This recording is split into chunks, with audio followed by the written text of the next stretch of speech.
both of them tweeting out that they want to let this process play out, which was a separation from what the president and his team have been communicating. But what I wouldn't want to call it cracks yet, but I would say they were cracks that could be cracks, if that even makes sense, at 6:11 in the morning, New York time, running on very little sleep. There appears to be some of the beginnings of that noise in the Republican Party. Kevin, did you schedule the Eagles bye week here around the election? I did. Are you the guy that did that? I did. And I got my coffee. And let me tell you something, I'm sleeping. Well, if we have a result, I'm going to sleep this weekend. But thankfully, the Eagles don't have a game. Can you imagine, Kevin, if we don't have a result? Can you imagine Philadelphia? Tom, can you imagine Philadelphia as they're counting votes and you've got Eagles fans outside of the link with the game? I love my city, but that would be a mess. Surreally incoherent. Thank you so much, Kevin. Greatly appreciate it this morning. We're going to come back and get serious about the American economy. There's no one better to do that with Catherine Mann. She owns the high ground on global dysfunction, the codependency of China and America. Of course, we'll talk to Dr. Mann. The Citigroup View this Jobs Day. Stay with us. Again, Biden leads in Georgia. This is Bloomberg.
Market that over the past few weeks has made it clear it wants to go higher. It got a little spooked by the idea that geopolitical tensions are rising.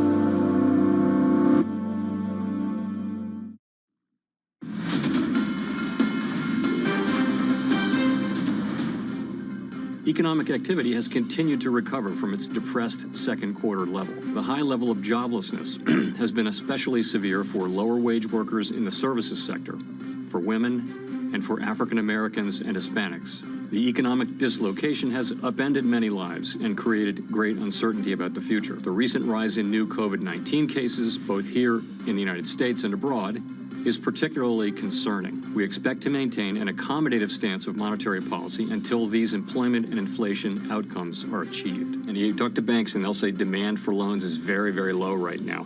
Companies are not borrowing. When I say we're not out of ammo, I'm looking at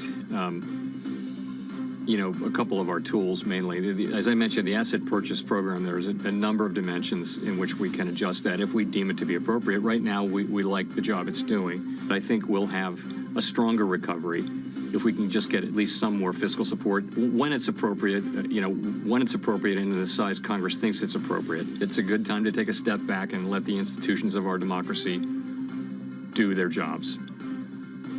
Very good. The chairman of the Federal Reserve yesterday in his call, I just want to know, Georgia has just recalculated their vote. I don't have the summary in front of me other than to state clearly that Mr. Biden seems to have widened his lead there. We'll double check that math in a moment. I don't want to speak out of turn. Georgia with a recalculation seconds ago. Right now, Catherine Mann joins us. She is with Citigroup. Of course, one of our great international economists. We can speak of China, but right now we must address this American economy. Catherine, the trauma that the chairman spoke of yesterday is tangible. We see it coast to coast as well, and we see it in a partitioning of America. How apart are the two Americas in this pandemic? Well, the two Americas were apart before we went into the pandemic, with regard to income and wealth. And of course, where we have been in the pandemic is it has widened it even further. Those who do have a wealth portfolio, those who are able to work from home, who tend to be higher income workers, these people have pulled away. They have extra savings. What are they doing with it? There's more asset appreciation. There are second homes. And those who did not have wealth, those who were working, required to work on a face-to-face basis, many of those people have lost their jobs, and there's a question mark about at what point they're going to be able to get them back. So there's a widening gap throughout this pandemic. Catherine, what would be the best scenario for the economy and therefore the markets? And thank you to our viewer, for just remembering to look at, the Senate race. We're all so intensely watching the presidential race that what would be the best combination? Well, I think, it depends a little bit on your point of view, but what I would like to see, and I think what would be the most important for the economy, not just in the short run, but also in the longer run, is if there was a fiscal package. And when I talk about fiscal, I'm talking about tax, spend, and rules and regulations. Those are the three things that the federal government really has a role over. And so a fiscal package that not only addresses the short-term dislocation of workers, I call that life preservers. You give people life preservers. But then we have to be pivoting at some point towards what I also call, building the better boat. In other words, coming out of this, we have to be doing something that will incentivize the private sector to come in and do business investment, because that's really been a very soft spot in the U.S. economy for quite some time. So one way to kind of get business to invest into CapEx, IT, that sort of thing, is to create incentives. And the incentives are to create a climate agenda. If you change the relative price of carbon, firms are going to have to respond to that, both from their own business, but also from the standpoint of finance, because there's a lot of demand for climate-related activity in both the financial community. And so if you create that incentive in the business community, incentives to invest, then you also get job creation and you increase the capacity of the economy to grow in the longer term, which is an important feature as well. Dr. Mann, let's pretend it's 3 p.m. yesterday afternoon. Maybe it was 4 p.m. yesterday afternoon. This would have been my question to you off what Chairman Powell said. He was heated that they don't see loan demand. What is the signal to the Federal Reserve System and to our listeners and viewers that the loan demand is not out there? Does that signal the 1930s? Well, it signals that businesses don't see don't see demand for their products. Now, that's not everybody. I mean, there are a range of companies that have seen quite a bit of demand for their products, consumer goods and so forth, that go into housing and that people have been spending in terms of retail sales. But, that's just barely back to where demand was in January. So if they're looking forward, they're saying, I see a sluggish economy ahead of me. What do I need? What do I need to do capacity utilization? What do I need to add to my capacity? Especially anybody in the services sector doesn't need to do this. If you are a company that can access the capital markets, there's tremendous access of the capital markets. The issuance of bonds by corporates is off the charts. So the problem is that those companies are able to access the markets, and they have, but there's another set of companies that are bank dependent, and those are the ones who also don't see an opportunity going forward for expanding their market. So they're not doing it. They're not lending. They're not borrowing. Now, Catherine Mann with a stunning dollar weakness. Now, somehow I think that'll be a theme for Cathy Mann here in a moment. I do want to note on my mathematics on Georgia, just, you know, it's the surveillance HP12C, folks. That's how we're doing this. Nothing fancy. 917 votes, razor-thin margin for the vice president. Mr. Biden expands that in the last calculation from 917 votes out to 1,096 votes as he takes the lead in Georgia. We lead with Catherine Mann of Citigroup, and then later on, Ellen Zentner will join us from Morgan Stanley on this Jobs Day. Just a great set of guests for here, even on John Farrow's show, The Open, which I believe is running today. Futures at -24. This is Bloomberg. Good morning.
When you went to Baltimore, you went initially to be an anchor woman, anchor woman, and then didn't quite work out.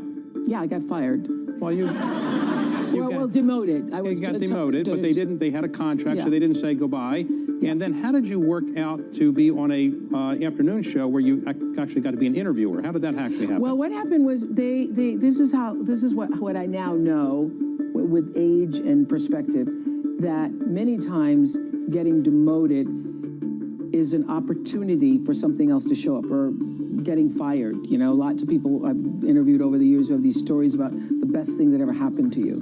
It puts you in the next best place. I was not a good television reporter. I was too emotional. I was making $22,000 a year, and my best friend Gail, who I met there at the time, she was also working there. She said, "Oh my God, you're 22, making 22,000. Imagine when you're 25." Then you're 30. So I'd be making 60 about now. It'd be good, 62. Once I got demoted, they didn't want to pay out my contract. I was making $25,000 a year. They didn't want to pay me the $25,000. Right. So they kept me on and said, "We'll put you on this talk show just to run out your contract."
This is Bloomberg Surveillance. Tom and Francine from London and New York with our third day of Election Special 2020. A look at the markets. The markets, of course, focusing on the U.S. jobs data.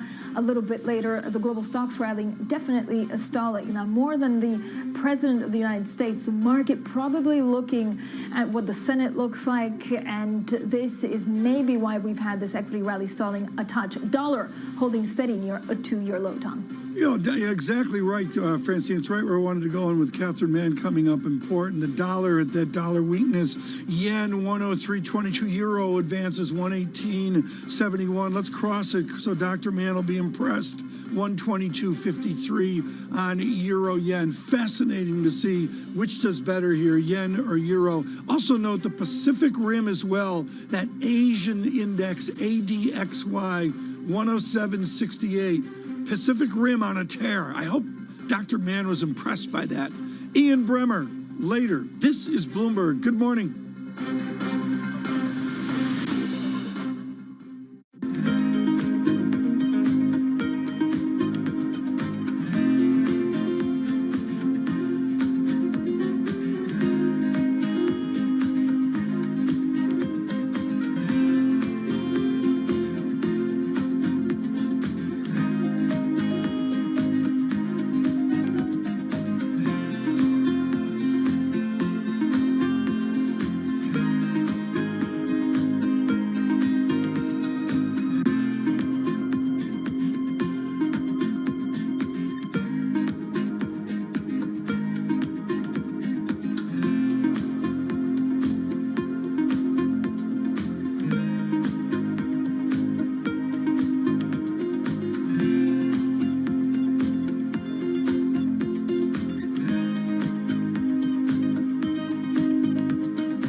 I think what we've seen during this period of time is that communicating via video is not a fad. We are using it in all aspects of our lives, for work, for learning, for communication.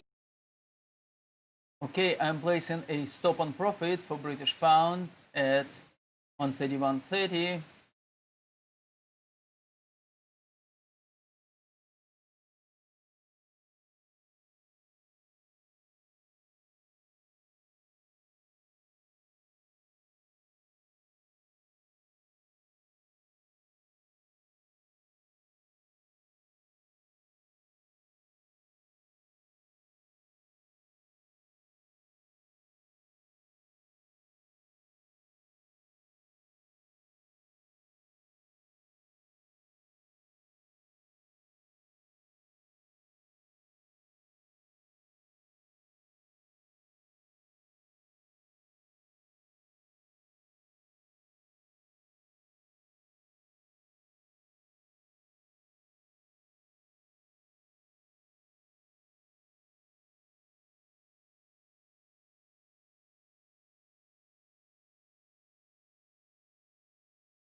First thing I think we ought to talk about with regard to that is that, yes, there's been positive growth off of a very, very depressed second quarter. But from level terms, we actually aren't out of a recession right now. When we think about the labor market performance, when we think about aggregate demand, we're not actually out of a recession. So double dip maybe is a misnomer. What is the biggest risk that we're underestimating at the moment, Catherine? It seems that, China's doing okay. Chinese stocks were rising on the back of a possible Joe Biden presidential win. But if the rest of the world isn't buying their things, then actually China will be in trouble too. Well, China is a country that has been able to use export growth in order to support its GDP growth. That's kind of been a standard playbook for them. But it is also the case that they have been ramping up their own expenditures internally, both consumption, principally investment, but consumption has been coming back a bit as well. It's also an economy that doesn't depend as much on exports as it used to. So China can use internal demand, particularly supported by fiscal policy, in order to probably stay the course. In other words, continue to grow. But it's not a global economy that is in good shape. In the last 2 months, in our September and our October outlooks, we've downgraded global growth 30 basis points each month. So for a total of 60 basis points downgrade over the last 2 months for global growth in 2021. So if you're a private sector and you're looking at that and you're saying, should I invest? Should I, do capacity development through CapEx? The answer is no, because you're not looking at a growing marketplace. So when business investment is moribund in contraction in most cases, it's a real challenge to get domestic demand-led growth. Dr. Mann, I've got to ask you a pro question. I was honored to have Alan Ruskin of Deutsche Bank on with us yesterday, and now you, off the fears of a weak dollar. I did the fancy math, and off of Plaza Louvre in the 1980s, we saw a 28% plunge in the dollar off of a 2 standard deviation excess. That seems unimaginable now. Do you have a weak dollar fear, or can it be contained and not like the early 1980s? I think that back in the 1980s, you had policy intervention, and that was part of it.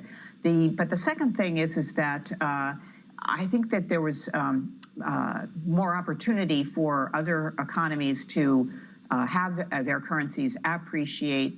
There was more room for them to be able to absorb an appreciation of their currencies as the dollar depreciated. This time around, there's not a lot of room. And there's also not, when we look at the prospects around the world for which economies might be doing better and therefore be attractive to capital inflows and therefore have their currencies appreciate, you can't really find a whole lot. Some scattered, improvements in some of the emerging markets that have done well, sort of in the Asian bloc. But none of those markets are big enough to really absorb the type of capital flows that we would be talking about. So, we always get to be talking about currencies as relative prices. You can't talk about a dollar depreciation or dollar weakness in isolation. It's always relative to something else. And I think especially in light of the COVID second wave in Europe, it really puts a damper on the euro as a currency to source. Catherine Mann, thank you so much for joining us today, the Global Chief Economist with Citigroup. This Jobs Day in America, and of course, everything colored by a global view of America in this political moment. Just fascinating to see where we are. Futures at -24. Here's Ritika Gupta. Thanks, Tom. Joe Biden has now overtaken President Trump in the state of Georgia. The latest tally of votes gives the Democrat a slight lead. Biden has also cut into the president's advantage in Pennsylvania. He's getting closer to that 270 electoral votes he needs to win the election. President Trump says the election is being stolen from him, but he's offered no evidence to back that up. His campaign has filed or promised to file lawsuits in several battleground states. President Trump's special treatment on Twitter would end in January if he's not re-elected. Twitter has often left up tweets from the president that violate its policies, although it adds a warning. But if Donald Trump were no longer president, his tweets could be removed entirely if they include hate speech or types of false information. The US has become the first country to have 100,000 new coronavirus cases in just one day. That's according to data from Johns Hopkins University and Bloomberg. Indiana, Ohio, Michigan, and Illinois were amongst states reporting record number of infections yesterday. China's President Xi Jinping is signaling a different sort of long-term vision for the country's economy. Xi calls for it to expand at an average pace of less than 5% a year. That's well below the historical trend of the last 30 years. Okay, position is closed for British pound, 131.30. 5% growth. Global news 24 hours a day on air and at Bloomberg Quick Take, powered by more than 2,700 journalists and analysts in more than 120 countries. I'm Ritika Gupta. This is Bloomberg. Tom, Francine. Ritika, thanks so much. The brutal truth is, do Nevada, do Arizona matter? They may be overcome by events. Francine Lacroix, you were way out front on Georgia and its importance. We went from 917 votes to just under 2,000 vote gain now for Biden. But Francine, Pennsylvania with an 18,000 vote lead from Mr. Trump. What a narrowing there. And we have many thousands of votes left to count. Yeah. Yeah, Tom, I'm looking to my left because I'm really trying to follow these final results of the U.S. election. Don't forget, of course, we also need to look at the Senate. It's less clear what will happen in the Senate compared to yesterday, which is why the market, Tom, may be taking a bit of a pause. On Philadelphia, I know we brought you the very latest about 15 minutes ago, but really it was stunning to see the city commissioner, Al Schmidt, telling, I think, CNN that he expects an update in the next few hours. The votes and the counting keep on coming through. And again, he had to justify, or he had to say that actually from either count, or observers from both the Trump and the Biden campaigns have been present at each step of the way, observing the counting process. 15 minutes ago, and that is, of course, it means that it would be legal if that is indeed observed. And we'll no doubt have comments from the two candidates here later today. We'll have comments on the jobs report, very important and really a difficult American jobs report, even if unemployment rate comes in under 8%.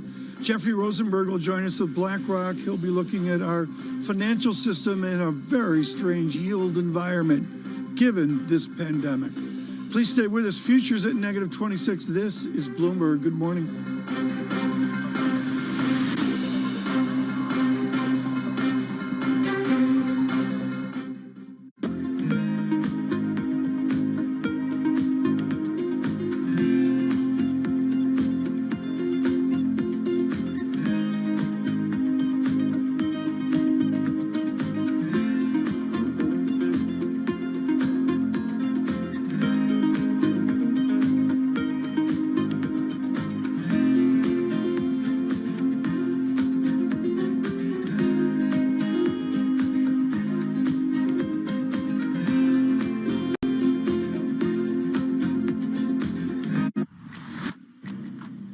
Women leaders were actually better at controlling the deaths from COVID-19. Do you think out of this pandemic, we'll see more countries be willing to elect female leaders? When we look at women leaders, we tend to project on them baggage that they shouldn't bear. Women are given an opportunity when no one else wants to do the job. Women had a very clear objective. They wanted to save lives. The women leaders, if you look at their careers, have also built up a level of trust. In fact, women have to be better at communication in order to be elected as leaders, whereas this doesn't hold true for men. We need to get those sexist stereotypes out of our head and give women a fair run for leadership. Trying to change the stereotypes about women is not only the business of women, but men have to be part of it.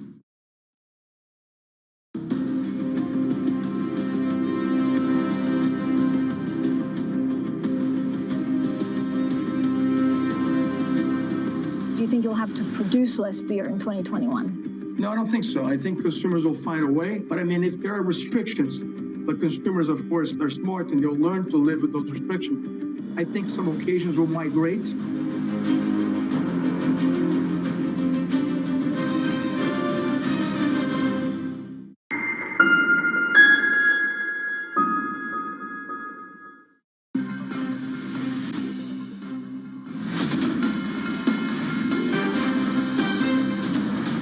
Election 2020 on a jobs day. We welcome all of you. Bloomberg Surveillance from London, from New York, Francine Lacroix and Tom Keene with our team. Ed Ludlow's in San Francisco watching Nevada and Arizona. Emily Wilkins is watching the Biden campaign. She's in Wilmington, Delaware, and we're thrilled that she could join us right now. Emily, the heritage of Joe Biden to Pennsylvania is of Scranton. All eyes are now not on Scranton, but to the south, away from coal country, to Philadelphia. Tell us how Wilmington, Delaware this morning perceives the view of Philadelphia.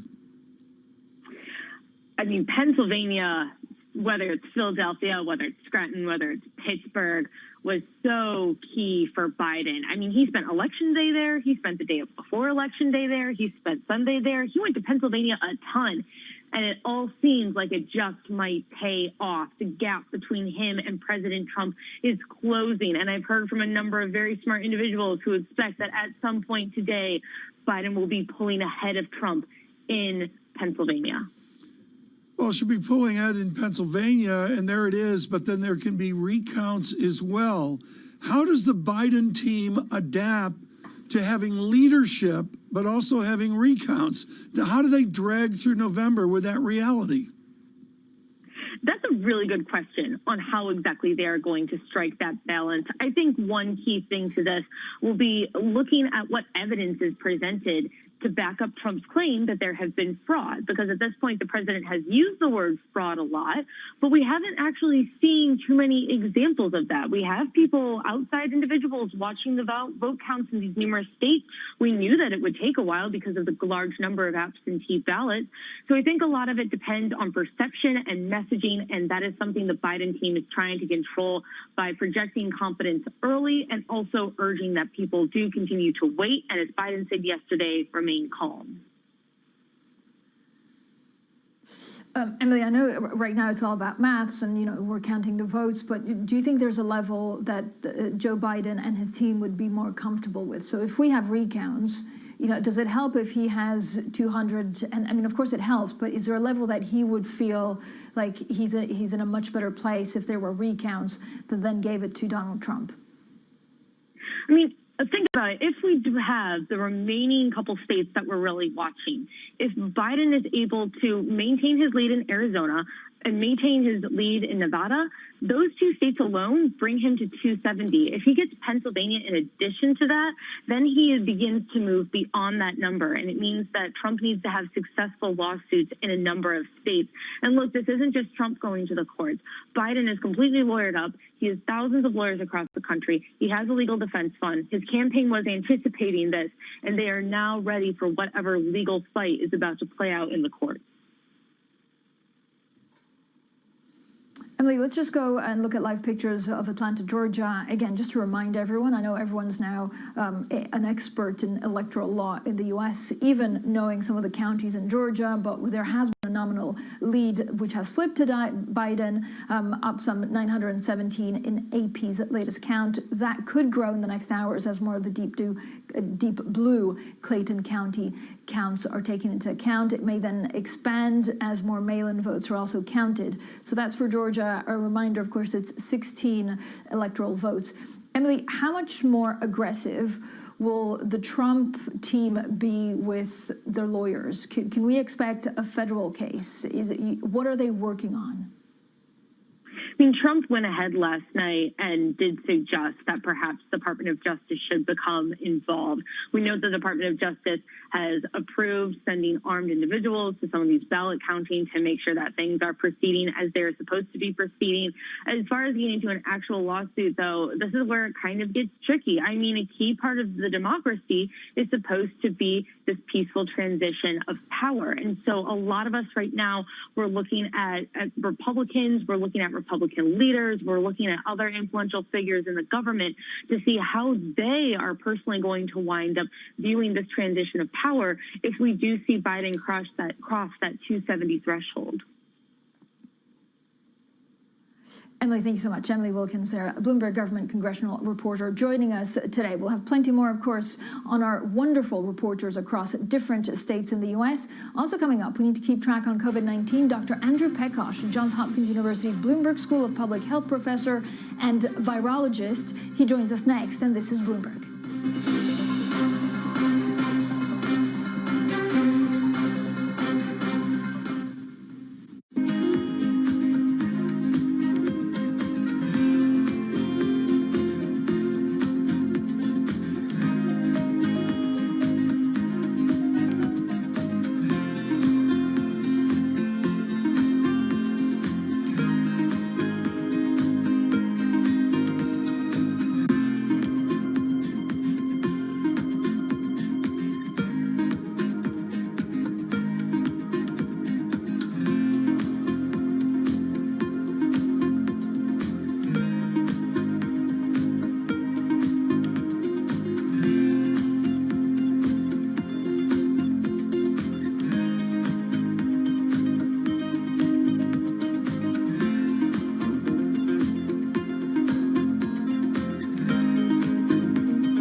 New order placed for British pound at 131.33.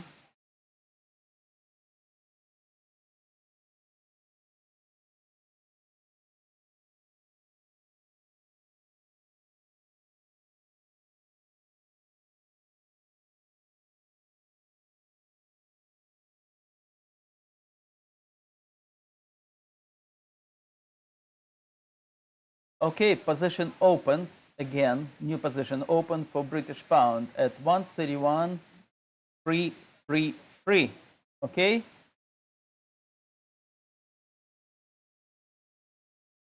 Highs in a tender. We don't give you any advice. This channel more for professional traders, so you need to look for other company who will give you advice if you want to buy or sell gold. With day trading, so we don't really care what's going to happen in 2 months or 1 month's time. So you better look for other advice. To innovation. A whole new arms race could start. And we'll get your perspective too, with help from the artificial intelligence of IBM Watson. I'm John Donvan. Join us for That's Debatable, presented by Bloomberg and Intelligence Squared, Friday on Bloomberg Television. It's really a reminder, isn't it, just how sensitive the markets are to any commentary about trade. We did see some pressure on the yuan, we did see some pressure on the futures. That is now being reversed.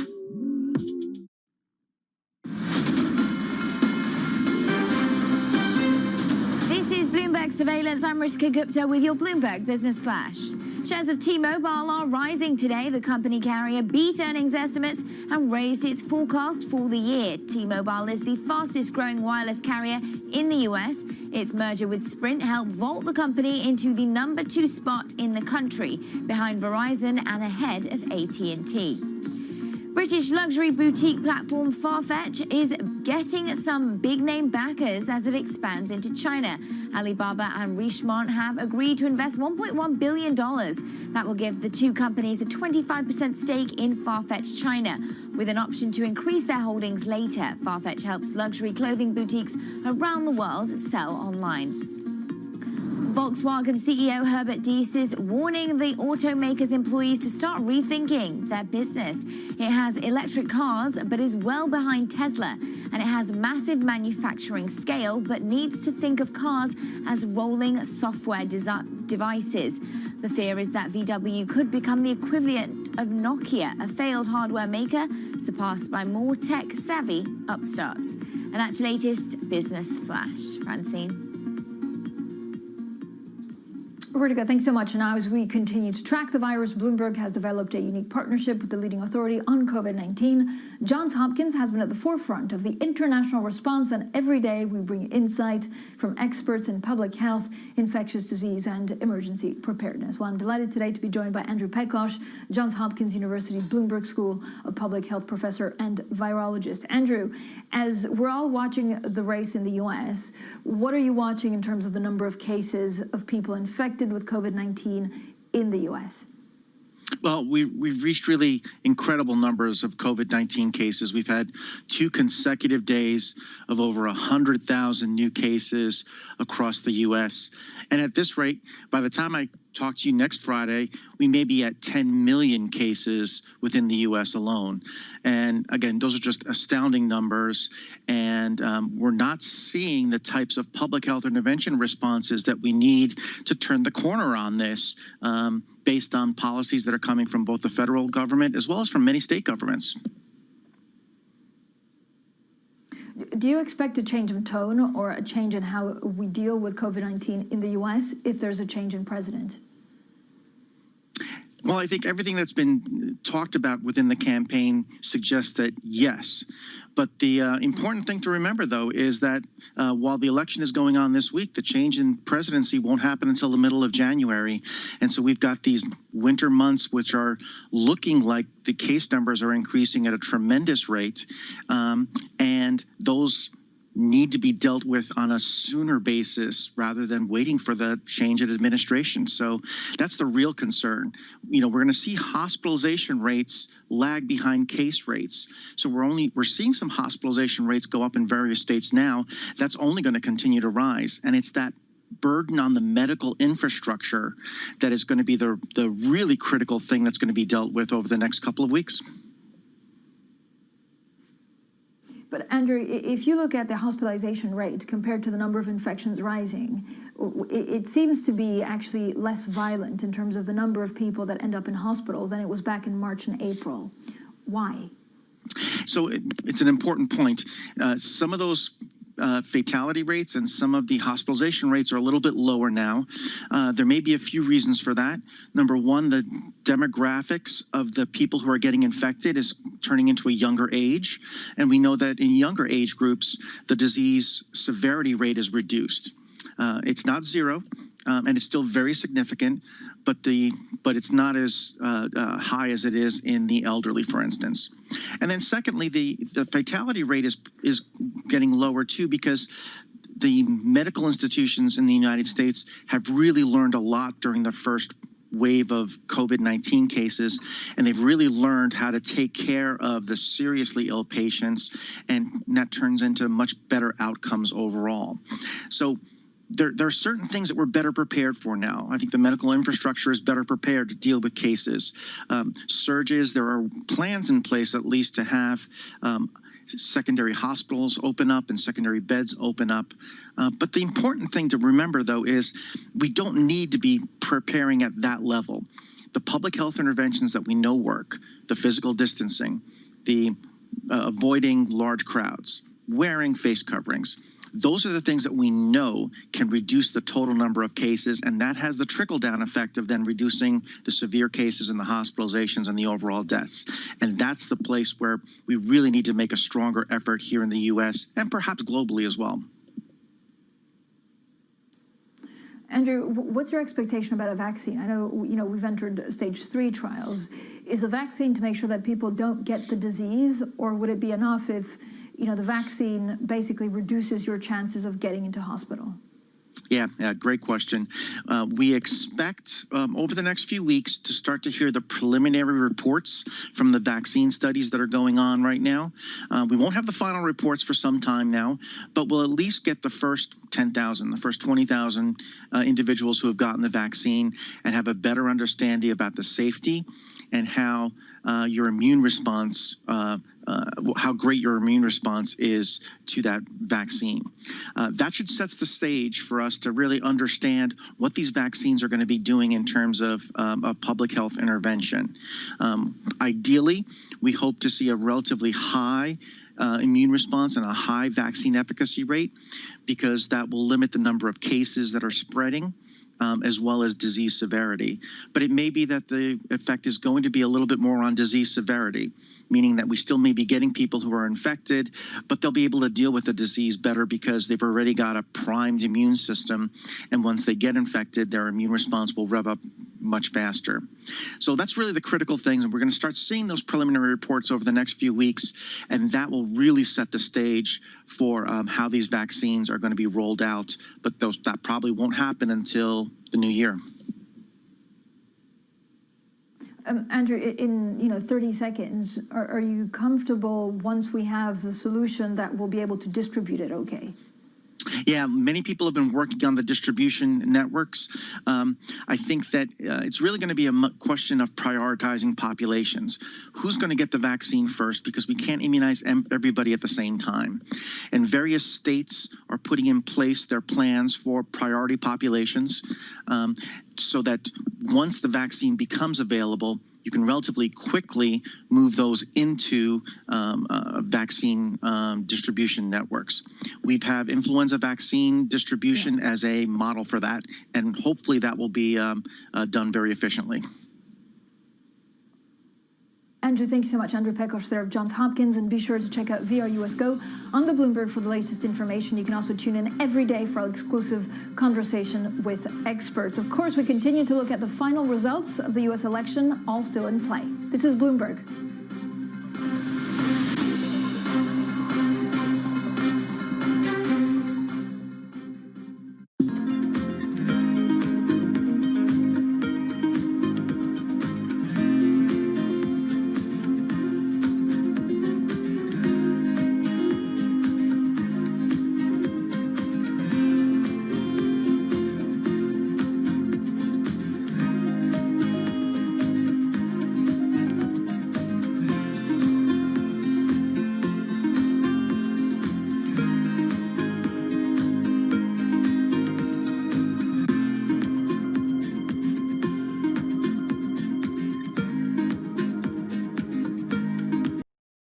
Okay, I'm placing stop on profit for British pound again at 131. We'll put 313. Yeah, right here. Okay.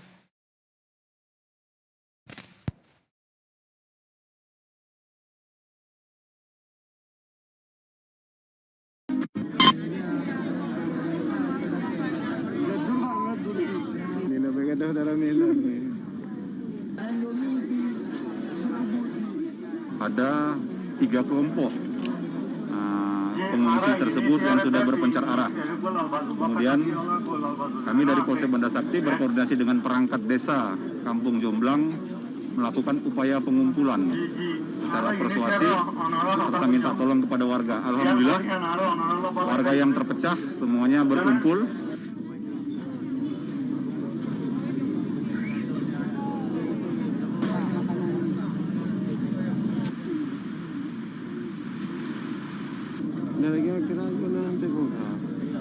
Señor.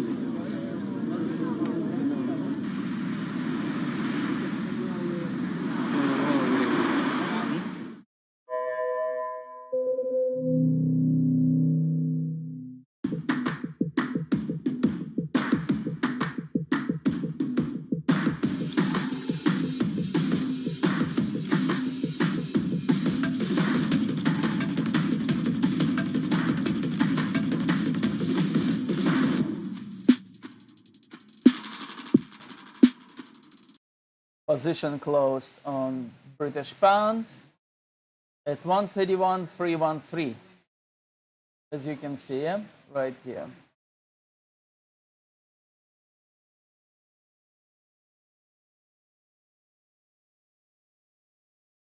How long we've been trading? I've been trading these for 15 minutes. This is what it's called day trading.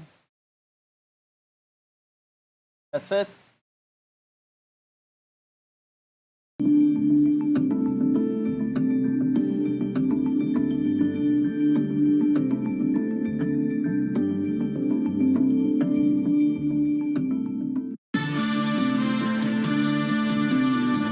confidence is the real key here, and what the market wants to see is something that is orderly. We could be still living in this uncertain environment around the stimulus for a while. The biggest downside risk is that we get divided government and gridlock. The longer the uncertainty, the more the stimulus talk is going to be delayed. People are going to worry about growth again. The economy is slowing to noticeably below the consensus expectation. The Fed has a very tough job right now. You're out of tools. It's going to get worse before it gets better. A lot of regions may see double dips. This is Bloomberg Surveillance with Tom Keene, Jonathan Ferro, and Lisa Abramowitz.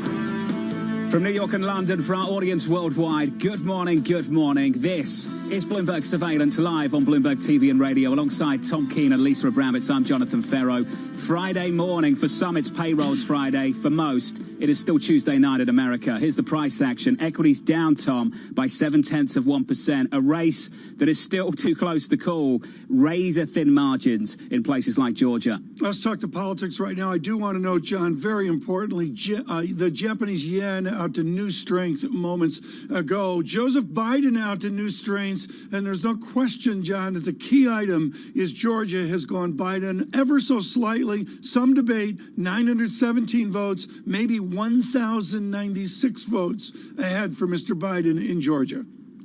And everyone doing the math, Tom, and saying that the path for the president just gets narrower and narrower from here if that voting continues in that direction. And Tom, the president overnight continuing to push back in a uniform manner from the whole campaign. Really extraordinary to see that. I know we'll have some images of that press conference last night. For those of you worldwide, it is the talk of Washington. We'll have our experts on that. But what is so important to me, John, is the idea that this is just not the president. He has galvanized Trump Nation to send the message out that this is fraud.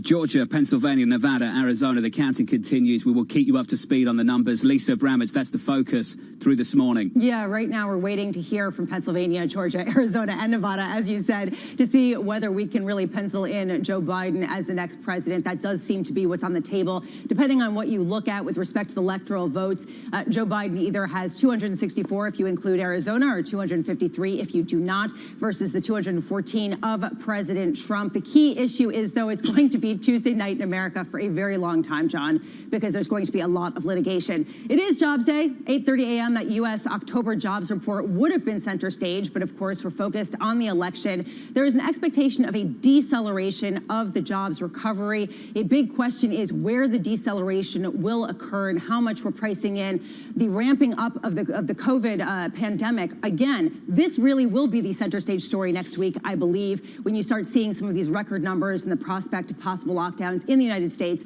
And tomorrow, Berkshire Hathaway reporting results. Usually people care.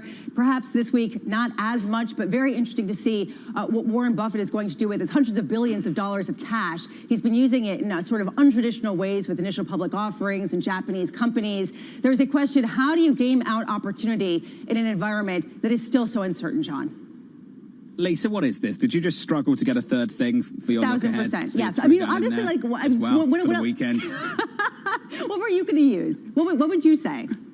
Please, I would like to hear this. I wouldn't have done one, maybe. At least you're honest. Let's get to the price action. Equity futures down 23 on the S&P 500. We're down 0.6%. 4 days of gains coming into Friday. We take a step back.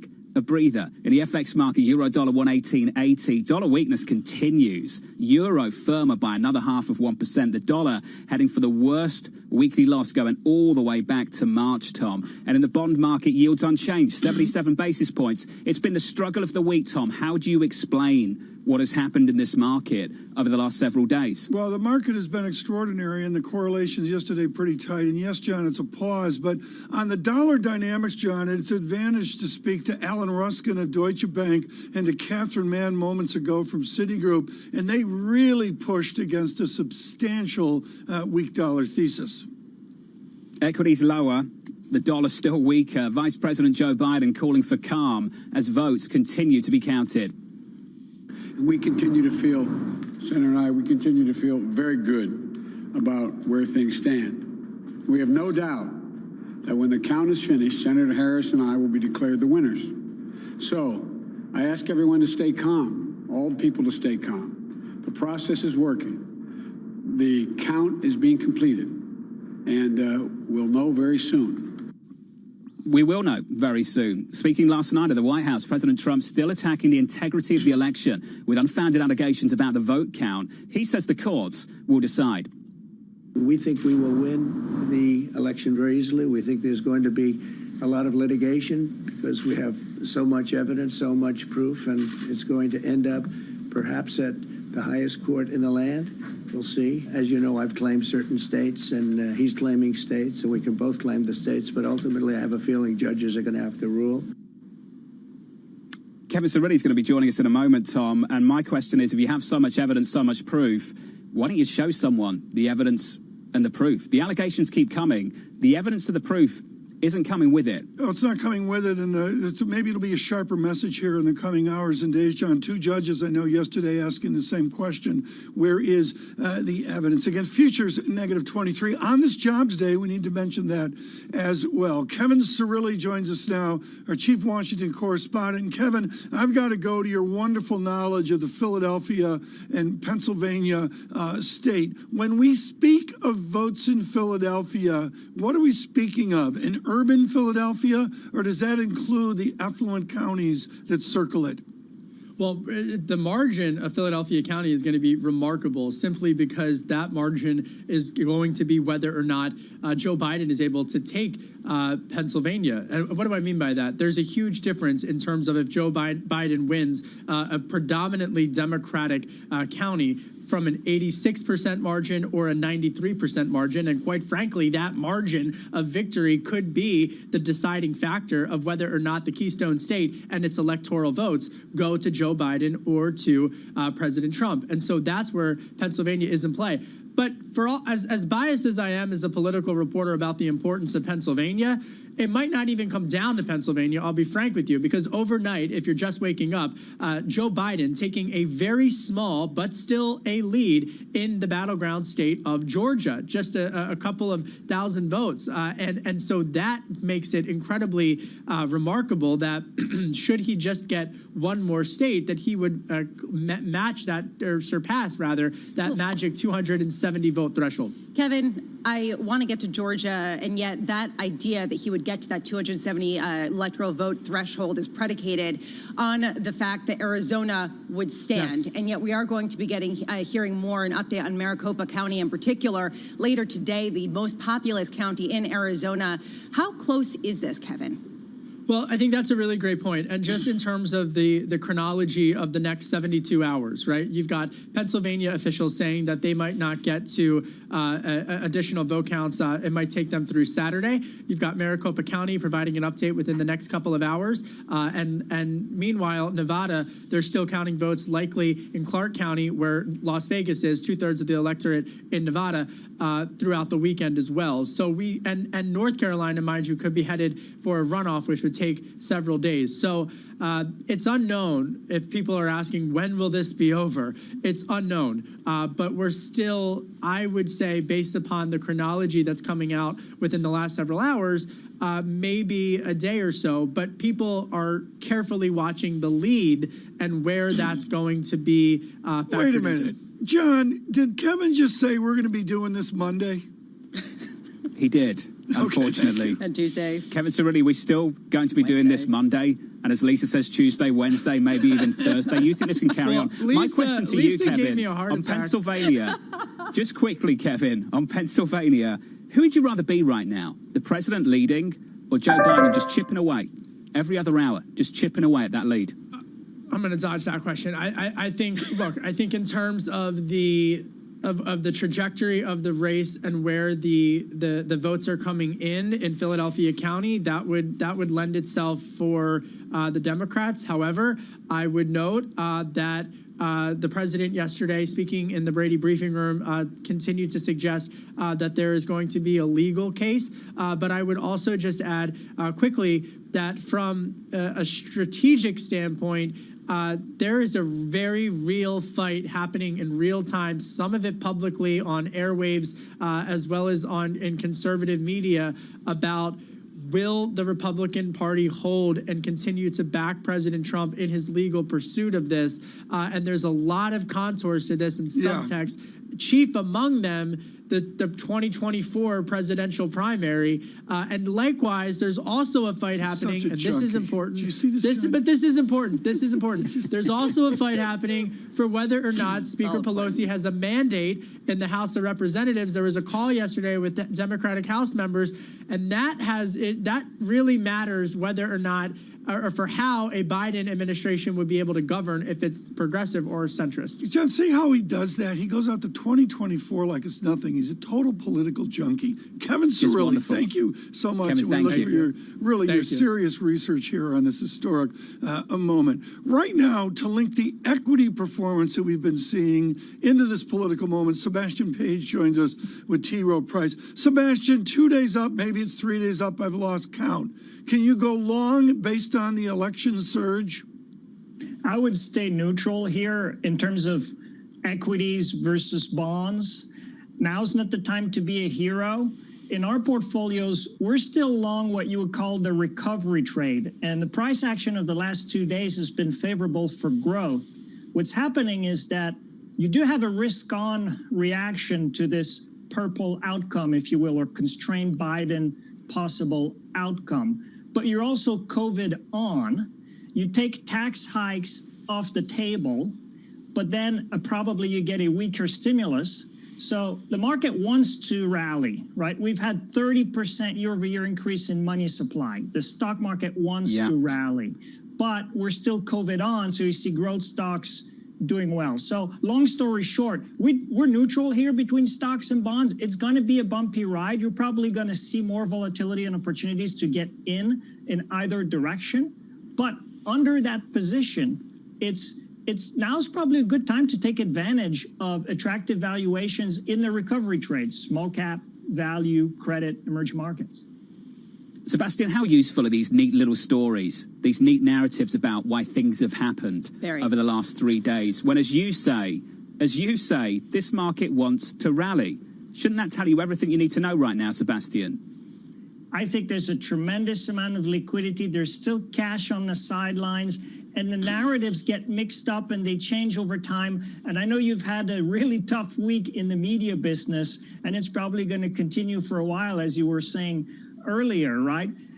All of this is creating uncertainty for markets. But at the end of the day, we've had 25 trillion in current and potential measures in terms of stimulus globally between monetary and fiscal policy. Rates are near zero. The market wants to rally. Nonetheless, let's not discount the fact that it looks like we're taking tax hikes off the table. And this is meaningful in terms of, if you think of the market as a weighing machine, right, between maybe lower stimulus, but we take the tax hikes off the table. And then also with President Biden, you probably get less volatility in terms of trade negotiations. But all of this, right, all of this is dominating the headlines. Meanwhile, we're in a new wave of the pandemic, right? So that explains a little bit the growth stocks performance, as I mentioned earlier. So, Sebastian, as John knows, I really enjoy the neat narrative, and I'm looking at the neat narrative in markets right now. The highest conviction narrative is that the dollar will continue to weaken. We're seeing a new post-2018 weakness today in the Bloomberg Dollar Spot Index. Do you jump on this train? Do you expect it to continue to weaken? You know, we're asset allocators, so we look 6-18 months ahead, and we would have a relatively bearish view on the dollar. And this is a function of the fact that, look, the Fed is going to continue to be incredibly dovish.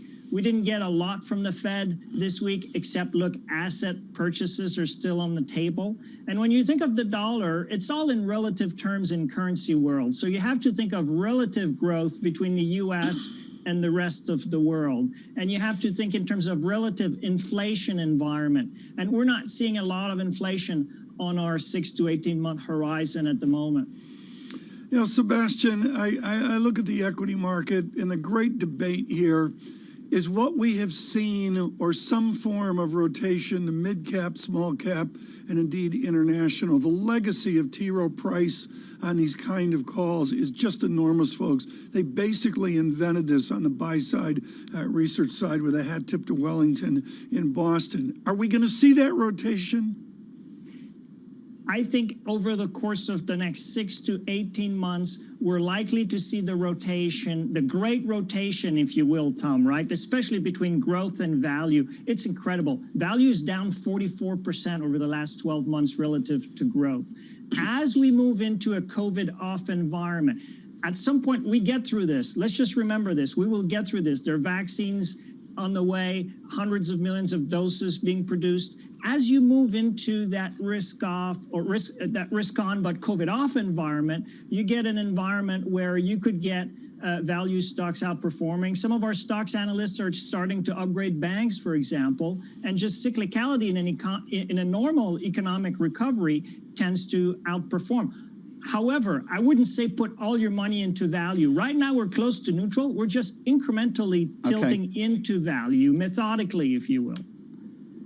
Sebastian, I appreciate it. Very nuanced. Sebastian Page there from T. Rowe Price. Thank you, sir. Tom, I love the 6 to 18 month calls from the asset allocators because we always forget to ask about the calls in 6 to 18 months. What's playing out in front of us right now is almost bizarre. If you didn't know what happened Tuesday night, if you stepped away from the world and came back and I showed you the price action, almost the only explanation for any of this, Tom, is that on Tuesday night, Wednesday morning, the Fed came out and announced $500 billion of extra QE. That's the only thing that seems to explain what's happened in this market in the last 3 days. It's also the reprice of gridlock. I mean, I think there's not been enough said about that, John. And, of course, that is most uncertain this Friday morning. Gridlock in a good way, as Chris Harvey of Wells Fargo said. You can hear it in my voice, can't you? Alongside Tom Keene and Lisa Abramovich, I'm Jonathan Ferro. Coming up next, Dr. Lara Brown of the George Washington University Graduate School of Political Management from London and New York this morning. This is Bloomberg.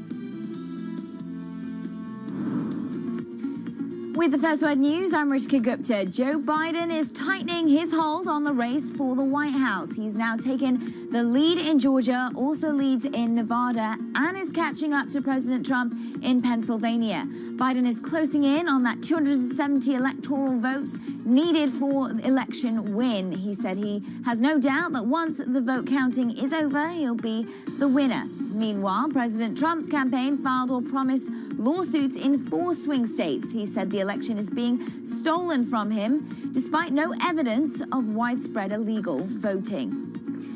Fed Reserve Chair Jerome Powell has opened the door to a possible shift in the central bank's bond purchases. He told reporters that more fiscal and monetary support is needed because rising coronavirus infections threaten the economy. For now, policymakers agreed to maintain their bond buying at the current rate.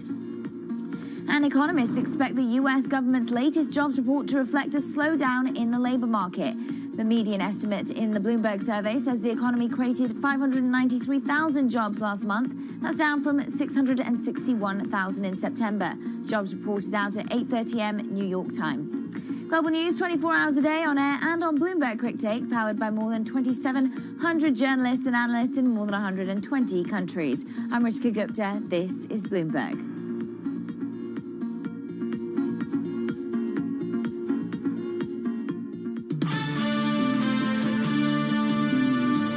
In America, the vote is sacred. It's how people of this nation express their will. And it is the will of the voters, no one, not anything else, that chooses the President of the United States of America. So, each ballot must be counted.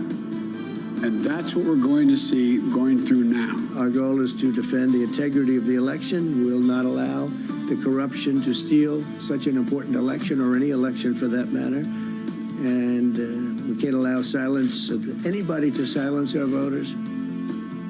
Good morning to you all. President Trump and former Vice President Joe Biden overnight there. The latest development this morning is that in Georgia, Vice President Joe Biden taking a slender nominal lead in that race as the counting continues, and the race for those 16 electoral college votes in that state continue as well. From London and New York this morning, good morning to all. Alongside Tom Keene and Lisa Abramovich, I'm Jonathan Ferro. As we count you down to a payrolls report, which is well off the radar this morning, here's the price action in the equity market. Several days of gains, Monday through Thursday into Friday. Some losses, down 0.7% on the S&P 500. In foreign exchange, dollar weaker, euro firmer, 118.70. And what a rally in the bond market. Tuesday night into Wednesday morning, approaching 1% seemingly on a 10-year yield. And then the rally kicks in. Yields settle down at 77 basis points, Tom, on a 10-year. I haven't looked at the math on that this morning, John, but it was almost a 4 standard deviation move from +2 down to -2 standard deviations on the 10-year yield. That's a lot of movement. You wonder who's made some money here and also who has lost money as well. This was going to be a timely interview, and then it got more timely, and that occurred last night. Laura Brown is with us. Her study at the Graduate School of Political Management at George Washington is on presidential, let's call it discourse. The book describes it all, amateur hour, presidential character, and the question of leadership. Laura, I was watching the show last night, and I thought of you.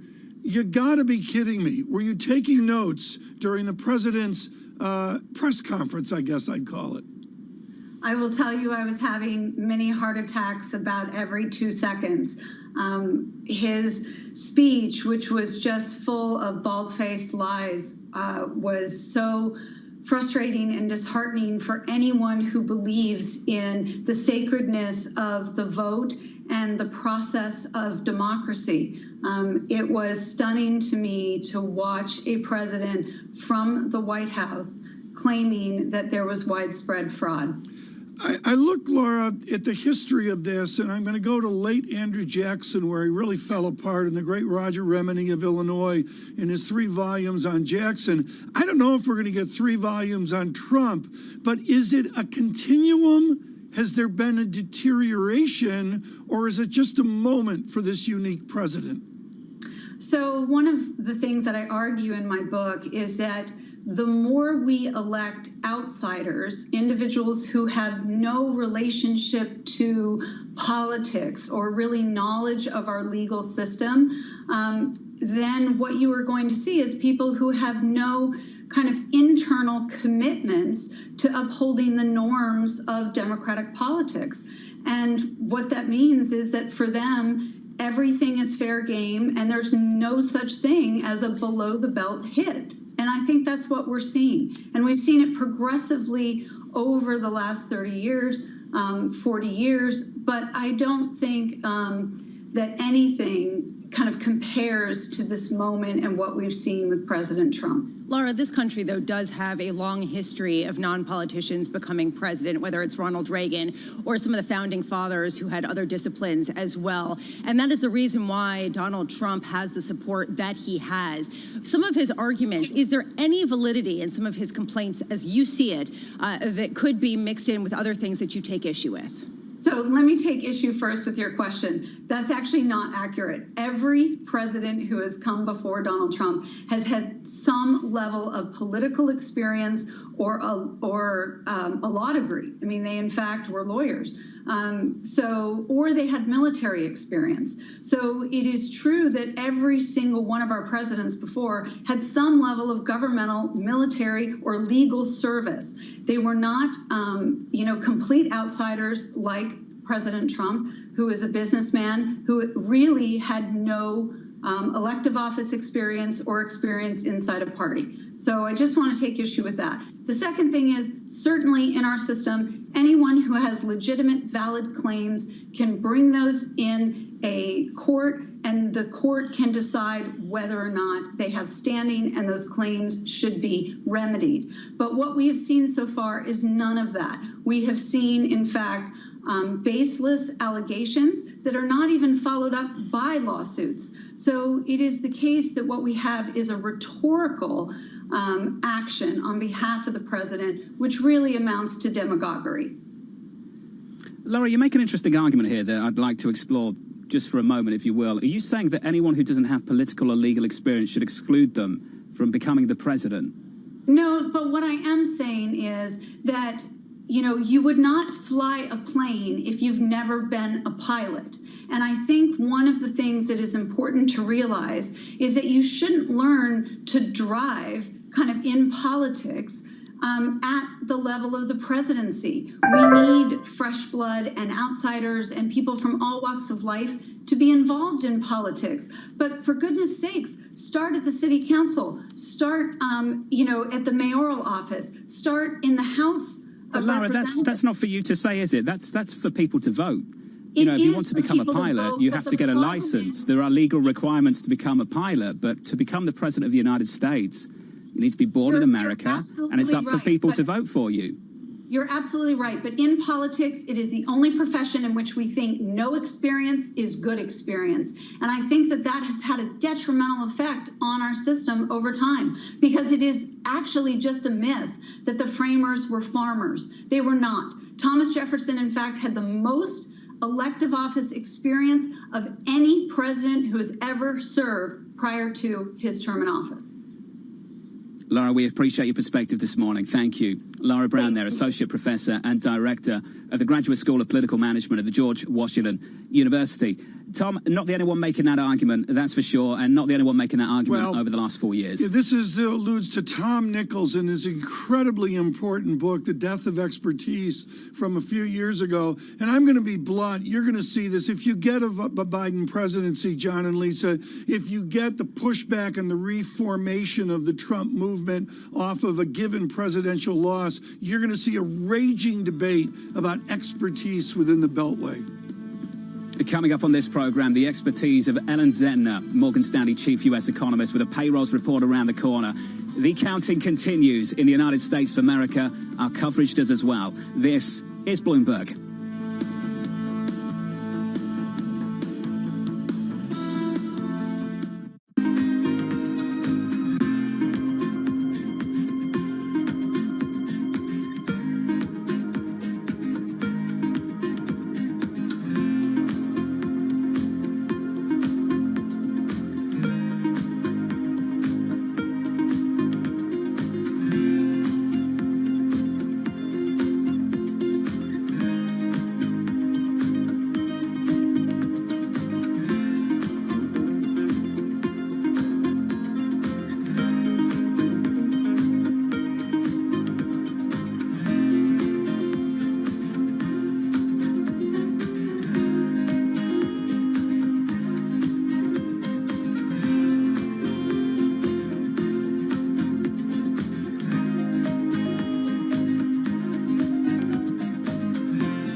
women leaders were actually better at controlling the deaths from COVID-19. Do you think out of this pandemic, we'll see more countries be willing to elect female leaders? When we look at women leaders, we tend to project on them baggage that they shouldn't bear. Women are given an opportunity when no one else wants to do the job. Women had a very clear objective. They wanted to save lives. The women leaders, if you look at their careers, have also built up a level of trust. In fact, women have to be better at communication in order to be elected as leaders, whereas this doesn't hold true for men. We need to get those sexist stereotypes out of our head and give women a fair run for leadership. Trying to change the stereotypes about women is not only the business of women, but men have to be part of it.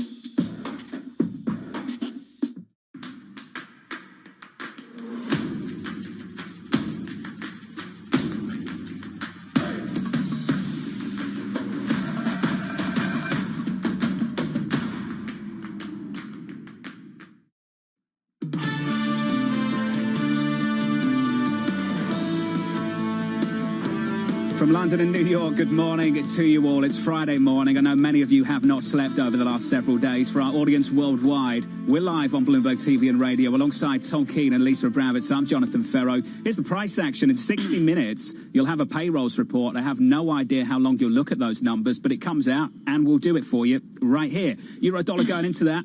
Firmer, higher euro, stronger, 118.73, up 0.4%. Yields creep up just a little bit, but what a rally we've seen over the last 48 hours on a 10-year to 0.7731%. And in equities, down 28 points on the S&P, we shave about 0.8% off the S&P 500. Quite a run. A rally on Monday, Tuesday, Wednesday, Thursday with a different flavour.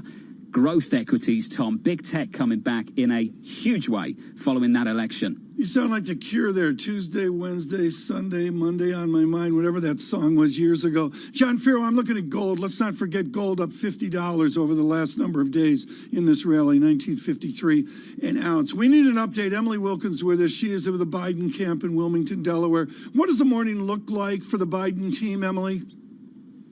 Well, the sun is coming up over Wilmington, Delaware, and I think the Biden campaign has to be feeling pretty good right now. For the last 3 days, they've been having an optimistic and positive message, but they have also urged patience.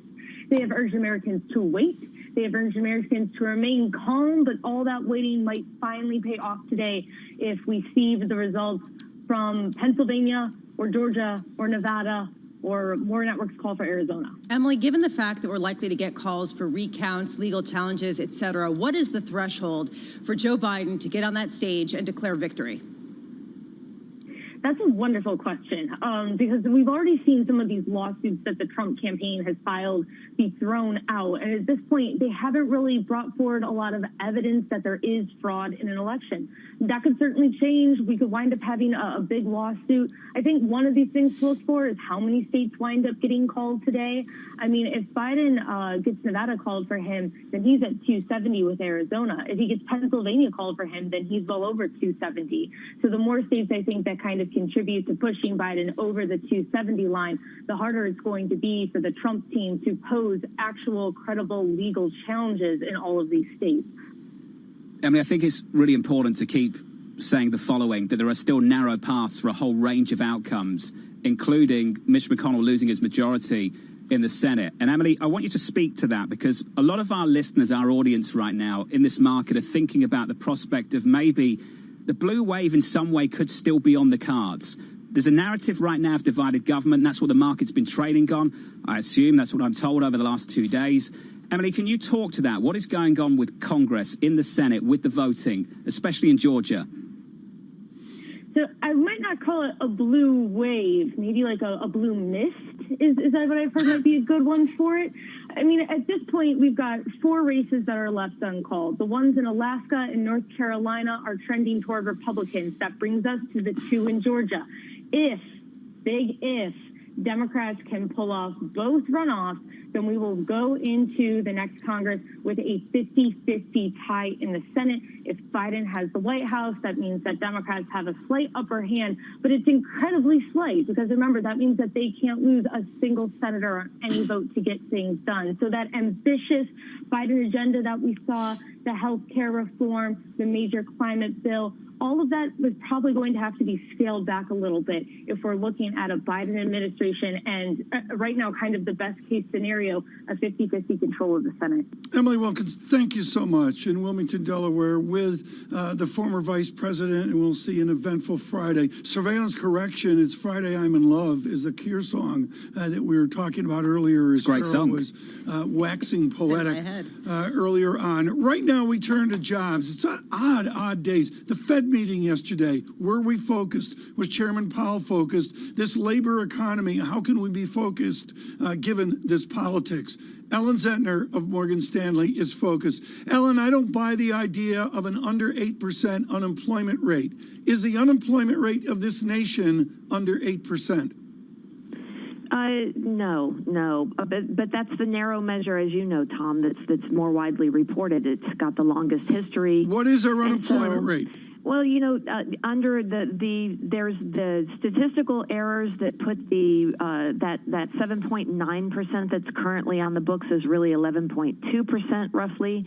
And then you've got underemployment, which is higher than that. So anyone that would like a job but doesn't even look right now, and of course there are a lot of those given the issues out there with COVID, some businesses shutting back down after having opened up, nervously eyeing what's going on in Europe, where that underemployment rate could rise rapidly. And we just don't know. We're going into what could be a winter of discontent as we all move back indoors. And so I don't think we should be surprised if after today's report, because I do think job growth was still strong in October, if that doesn't, if these metrics don't worsen over the winter. So let's talk about what you're looking for in today's jobs report to get a sense of just how much the labor market could worsen or at least deteriorate in terms of improvement if we continue to see the kind of virus spread that we are seeing right now in the United States.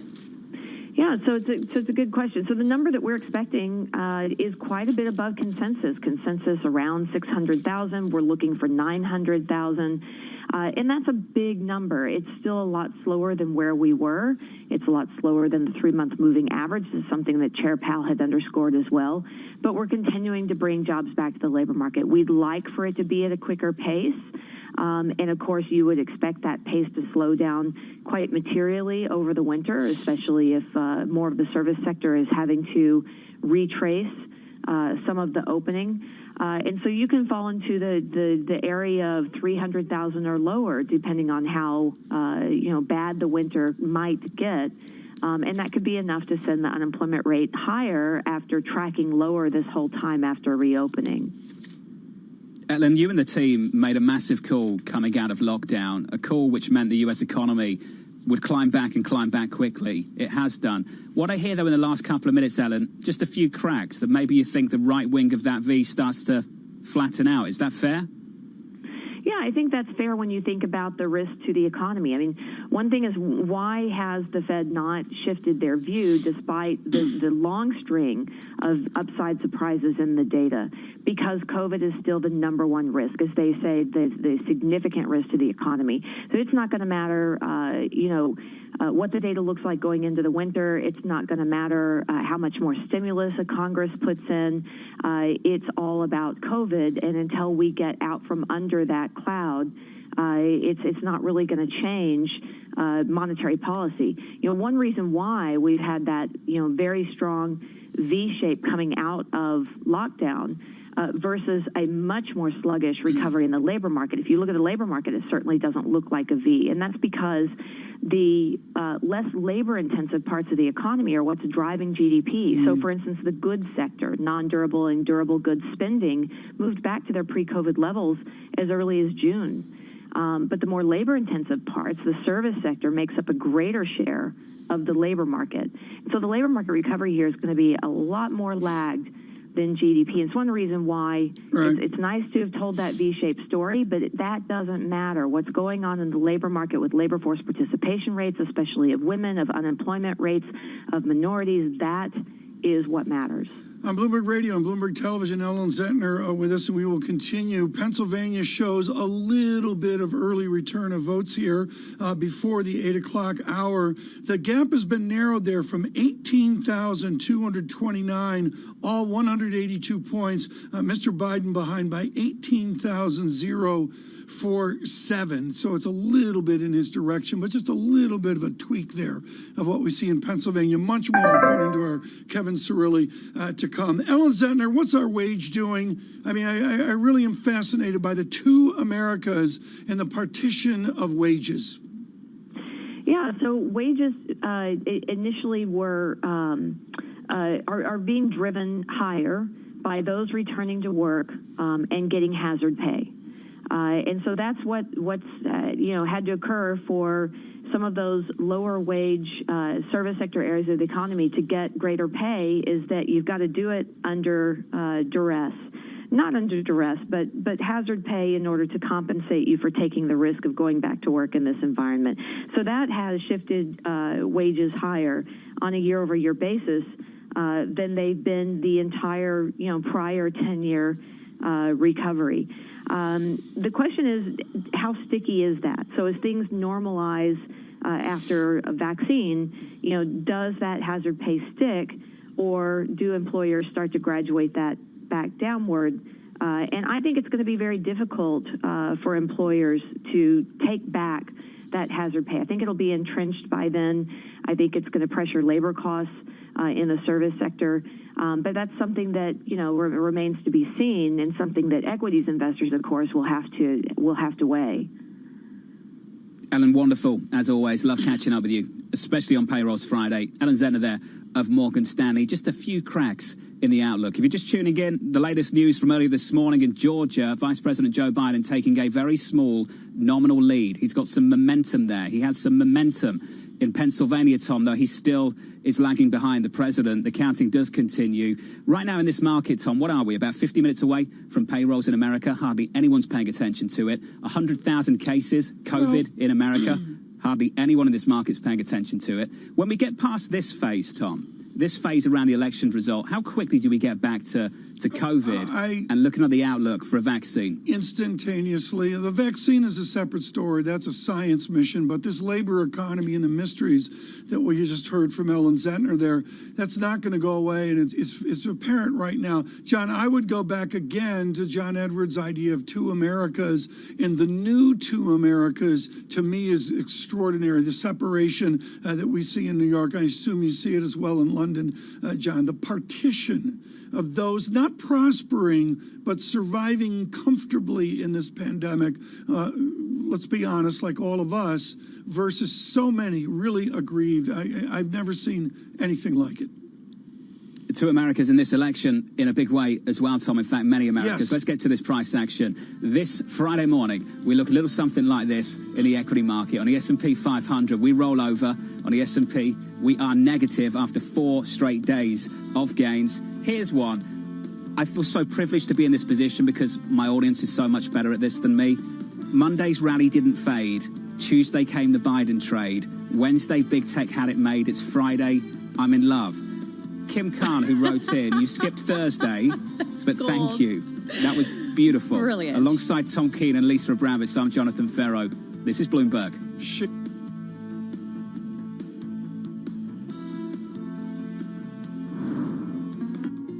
With the First Word News, I'm Rishika Gupta. Joe Biden has now overtaken President Trump in the state of Georgia. The latest tally of votes gives the Democrat a slight lead. Biden has also cut into the president's advantage in Pennsylvania. He's getting closer to the 270 electoral votes he needs to win the election.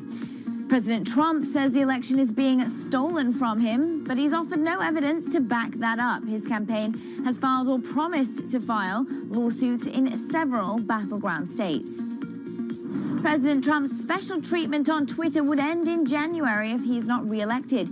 Twitter has often left up tweets from the president that violate its policies, although it adds a warning. But if Donald Trump were no longer president, his tweets could be removed entirely if they include hate speech or types of false information. And the US has become the first country to have 100,000 new coronavirus cases in just one day. That's according to data from Johns Hopkins University and Bloomberg.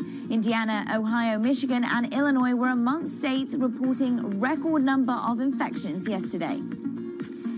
China's President Xi Jinping is signaling a different sort of long-term vision for the country's economy. Xi calls for it to expand at an average pace of less than 5% a year. That's well below the historical trend of the last 30 years.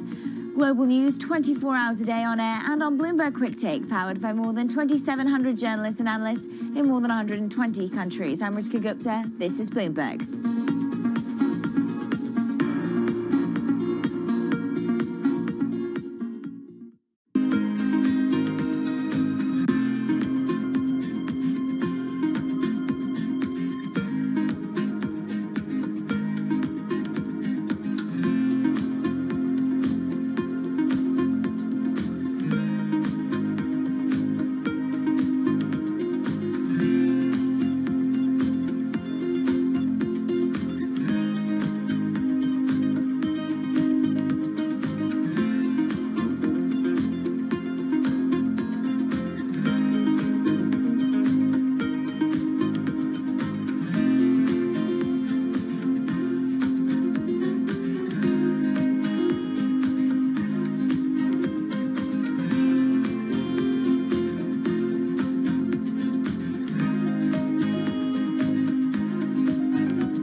This is Bloomberg Best, your weekly review of the most important business news, analysis, and interviews from Bloomberg Television around the world. Ken Burns, welcome to Bloomberg Big Decisions. We have always been a mixture of things. We are always stronger for that mixture. Growth is a way to stay competitive, delight more and more consumers.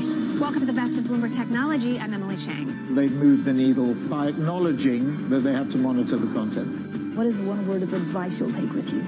Learn how to listen. And that is certainly something that has served me well. Ankiti, where do you go from here? It's a huge market. It's a huge opportunity. I want to go 100x from here. Our philosophy is to partner where we can and stand apart when we should.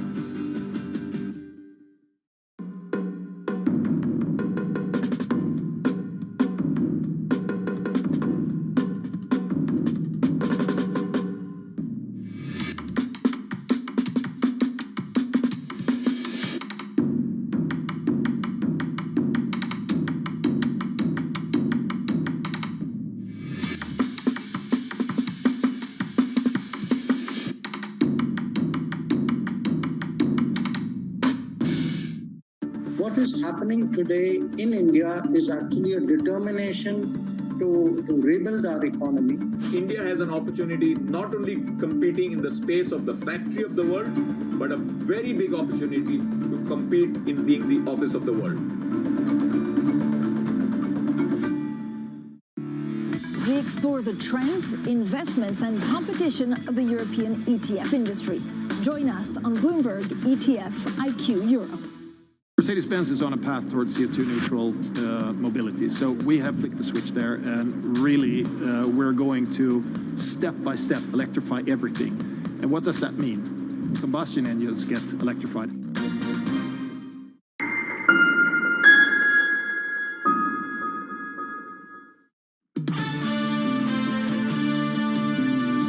It's going to take time.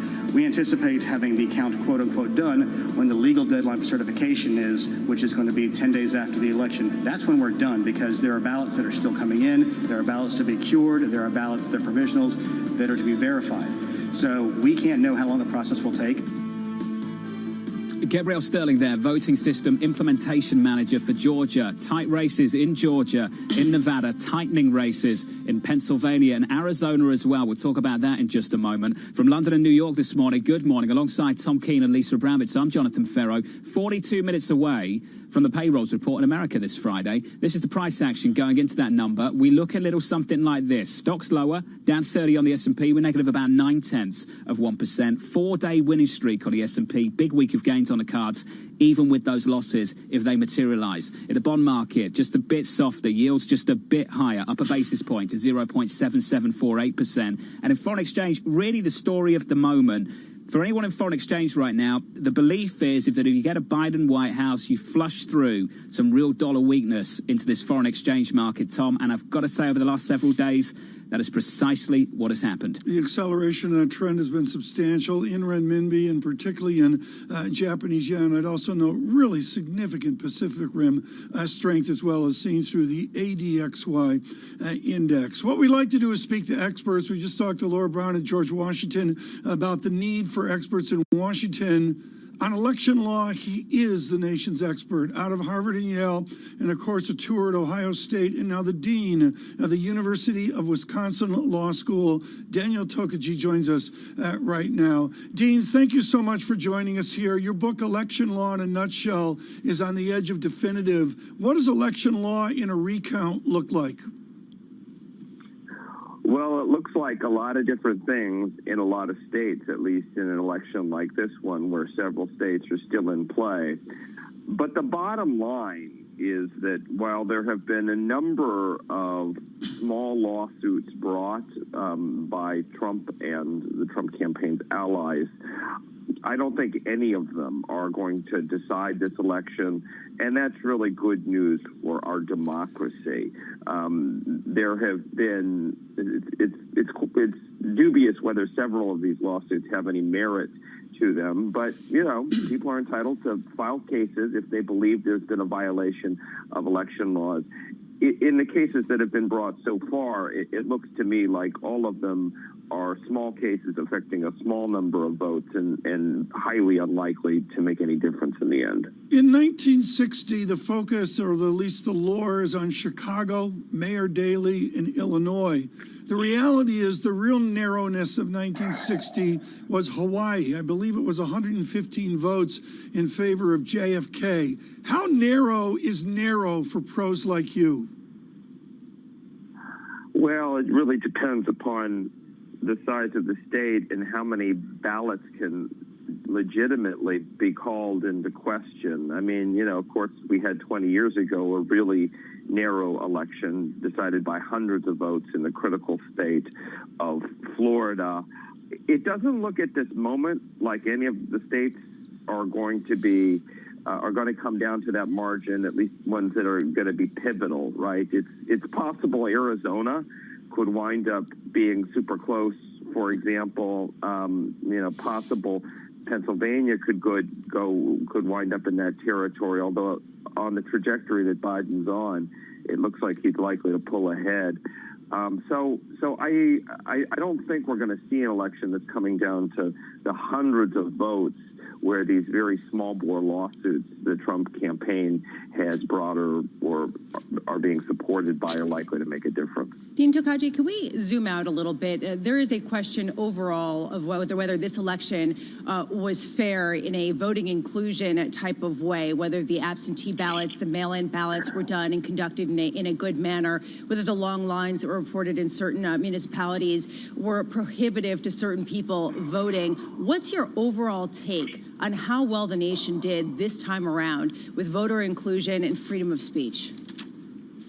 I'm so glad to hear that question because it's a really important one. It's really easy to get lost in the details and miss the big picture. And to me, the big picture is, boy, this election has really gone incredibly well, despite the enormously challenging circumstances that election officials, poll workers, and voters have been operating under. I mean, we've got 5 states that haven't been called because they're really close, and yet the serious problems that we've encountered in this election have been really quite scant from an election administration perspective. I mean, compare this to Florida 20 years ago, or Ohio 16 years ago. Those were the pivotal states in those years, and both of them were just a complete mess from an election administration perspective. So I think the fact that we're really just seeing small bore problems in this election is testament to the enormous improvements in our election administration infrastructure over the last 16, 20 years. That said, Dean, there is a question about the United States Postal Service and their role. There are a number of cases where they had to disclose that they did not track possibly thousands of votes and when they actually got delivered in Pennsylvania. Does that concern you, the increasing role of mail, if this serves as a template for mail-in voting in future elections? You know, I think there are some risks with mail voting. I mean, it's certainly true that in general, mail voting is reliable, but there are, in every election, a number of people who try to vote by mail where at some point they or their votes leak out of the pipeline, whether it's, you know, their initial request for an absentee ballot isn't received, their absentee ballot isn't received, it isn't sent back in time. There's some technical problems like the so-called naked ballot or the failure to return them on time. There are some leaks in the absentee ballot pipeline, and if the postal system isn't reliable, those leaks are going to be greater. So, yeah, that is concerning. I view that as being a little bit apart from our election administration system, that is, from the election officials and poll workers who are actually running elections. But you know, if the postal system doesn't work well and we're increasingly relying on mail voting, yeah, we are going to have a greater number of people who don't wind up having their votes counted. Fortunately, in this election, despite these problems, those numbers, again, still seem to be reasonably small as far as we can tell, and probably not likely to affect the result. Daniel, great to catch up with you, sir. We appreciate your time this morning. Thank you. Daniel Takagi there of the University of Wisconsin Law School. Headline just crossing the Bloomberg. It comes from NBC. The Republican Senator Toomey saying that the president's allegations are not substantiated. The allegations being allegations of widespread fraud and irregularities in this particular vote over the last, not just the last week, but the last several months, and the counting of those votes as well, Tom. A little bit more distance, some daylight from some Republican senators coming through with their president. Yeah, no question. Also, we have 54,000 votes outstanding in Philadelphia. I just interpolated that. Biden needs 68% of those votes to take the lead in Pennsylvania. John? Coming up on this program, Michael Holland, Holland & Company chairman. We'll get to him in just a moment from London and New York. This is Bloomberg.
The big concern is climate change. We can see the global warming accelerating at the moment, and the goals that we must hit are so ambitious. It's 1.5 degrees by 2050, being climate neutral in terms of emissions by 2050. That's a huge challenge. We have to reduce emissions by 50%, 2030, 2040 again. It's very, very ambitious, and mobility plays such a crucial role in there.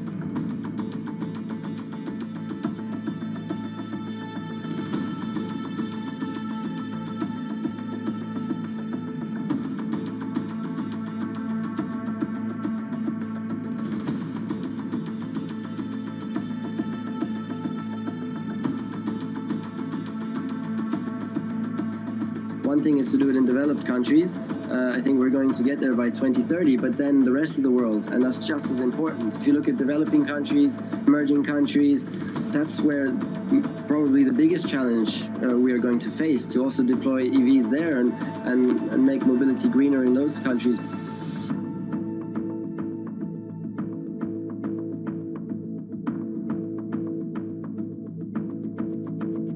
I know it's possible to move mobility forward fast enough to be able to do its part in this fundamental threat that we're facing.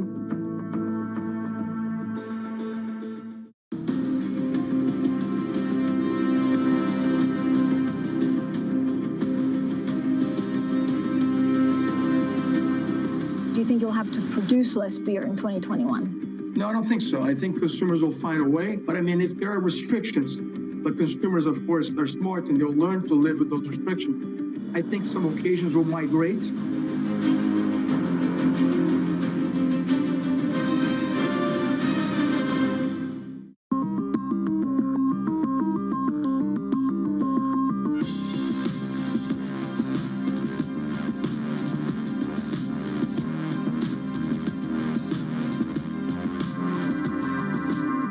This is a market that over the past few weeks has made it clear it wants to go higher. It got a little spooked by the idea that geopolitical tensions are rising. Welcome to That's Debatable, an interactive series on today's most pressing issues. The resolution this time: is a U.S.-China space race good for humanity? We'll hear from both sides. The competition, if you look at the past, led to innovation. A whole new arms race could start. And we'll get your perspective too, with help from the artificial intelligence of IBM Watson. I'm John Donvan. Join us for That's Debatable, presented by Bloomberg and Intelligence Squared, Friday on Bloomberg Television. Patience is the real key here, and what the market wants to see is something that is orderly. We could be still living in this uncertain environment around the stimulus for a while. The biggest downside risk is that we get divided government and gridlock. The longer the uncertainty, the more the stimulus talk is going to be delayed. People are going to worry about growth again. The economy is slowing to noticeably below the consensus expectation. The Fed has a very tough job right now. They're basically, you're out of tools. It's going to get worse before it gets better. A lot of regions may see double dips. This is Bloomberg Surveillance with Tom Keene, Jonathan Farrow, and Lisa Abramowitz. Good morning, everyone. Jonathan Farrow, Lisa Abramowitz, and Tom Keene. We welcome all of you to an extraordinary Friday morning, an extraordinary 8 o'clock hour on Bloomberg Radio and Bloomberg Television. It is Jobs Day. We will look at the state of this pandemic economy at 8:30. But John Farrow, we will also begin to see substantial count and returns from these key states of Georgia and Pennsylvania. Really tight races in places like Georgia and Nevada, Tom, and tightening races in Arizona and Pennsylvania as well. And that's the focus for market participants. I would go one step further, though, Tom. Also a focus on the Senate. I think our reporter about 30 minutes ago said it wouldn't be a blue wave, it would be a blue mist if we have that 50-50 in the Senate with a Biden White House. That would really change the story. And that just goes to speak to the fact that just a small shift in the politics in the next few hours, the next couple of days, Tom, then you've got to reshape the narrative of the past couple of days that has been driving this market. It's been driving the market with a correction today. We'll get to the data here as we move along. Futures negative 38, the dollar a little bit weaker. Gold up $50 over the last number of days. Michael Holland's scheduled to be with us on the markets. I'm still trying to find an entry point, John. But, John, to me, the thing is we've been getting dribbles in Georgia, two waves of teensy-weensy little bit in Pennsylvania. At some point, John, we're going to get a wallop of results, particularly from Pennsylvania. Yeah, and Tom, I've got to say, do you know what's going to be really, really interesting? If it's not Pennsylvania, if it's somewhere else, if you've got Arizona in the column for Biden right now, then some other state would take him over the line. I think what's interesting, if you don't have Arizona in the column for Biden, what happens, Tom, if he gets to 270 because you've given him Arizona? Do people start to make the call? Does he come out and do an acceptance speech, or does he wait when others have still got him on 253?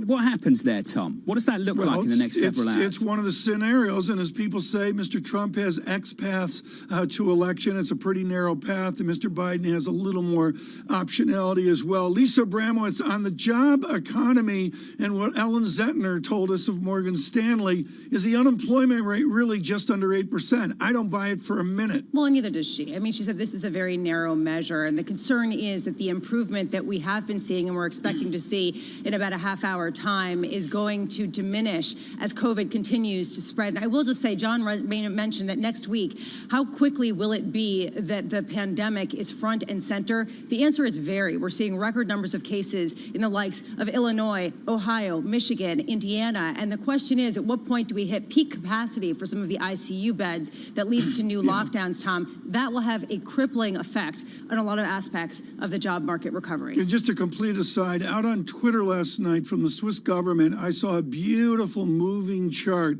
of the hospitalization ratios in Switzerland, and it was truly shocking and really pretty grievous as we see those lockdowns, which we've barely touched on today. Right now, he deserves to be in lockdown. Kevin Cirilli is with us, our chief Washington correspondent. Kevin, I'm going to go again to your Pennsylvania skill.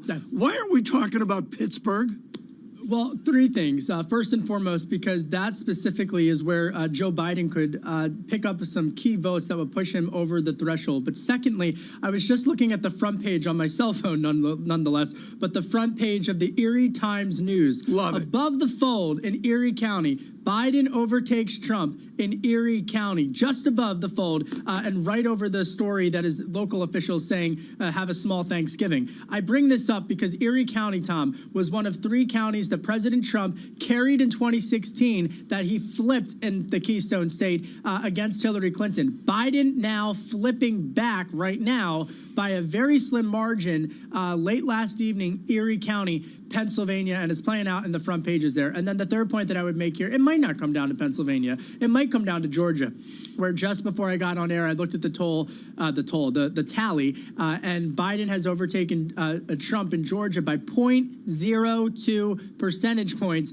in the state of Georgia. Georgia fascinating because, as Jonathan just alluded, this could be a runoff election in the Senate race in Georgia, and all of the Republicans down there and the Democrats might be needing to turn out for the polls. The president is raising concerns that he feels so far no evidence presented of voter allegations. Quickly, Senator Pat Toomey, retiring Republican senator of Pennsylvania, just saying within the last half hour on the Today Show on NBC that he sees no signs of voter fraud in Pennsylvania. Meanwhile, Kevin, this just out, Senate Majority Leader Mitch McConnell put out on Twitter that here's how this must work in our great country. Every legal vote should be counted. Any illegally submitted ballots must not. All sides must get to observe the process, talking about some of the legal challenges. When will we have a definitive sense that the result will hold, given the fact that we are looking at a scenario right now with many, many legal challenges, as well as recounts that are potentially on the deck for Georgia in particular, given how close it is there? Based upon the chronology of the state officials on the ground in all the battleground states, I would anticipate that we are still at least 24 hours away from that happening. And dare I say, we could even be in a situation on Monday or Tuesday of next week. I don't want to get too far ahead of it, just in the sense that we're carefully tracking all of the data that's coming in. But to your point, Lisa, what Senate Majority Leader McConnell just articulated there in that statement was what a very measured statement that Republicans are also having to navigate. I would note that that when you've got 69 to 70 million Americans casting a ballot for President Trump, even should he lose, that is still a large percentage of Americans who backed him, and as a result of that, the Republican Party is having to be measured in how they navigate this. Okay, Kevin, in the last 12 minutes, Toomey of Pennsylvania and McConnell of Kentucky have basically said to the president, stop it, right?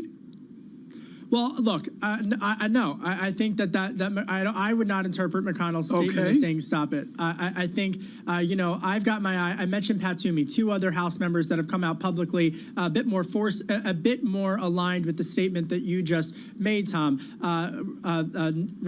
Soon to be former Representative Denver Riggleman.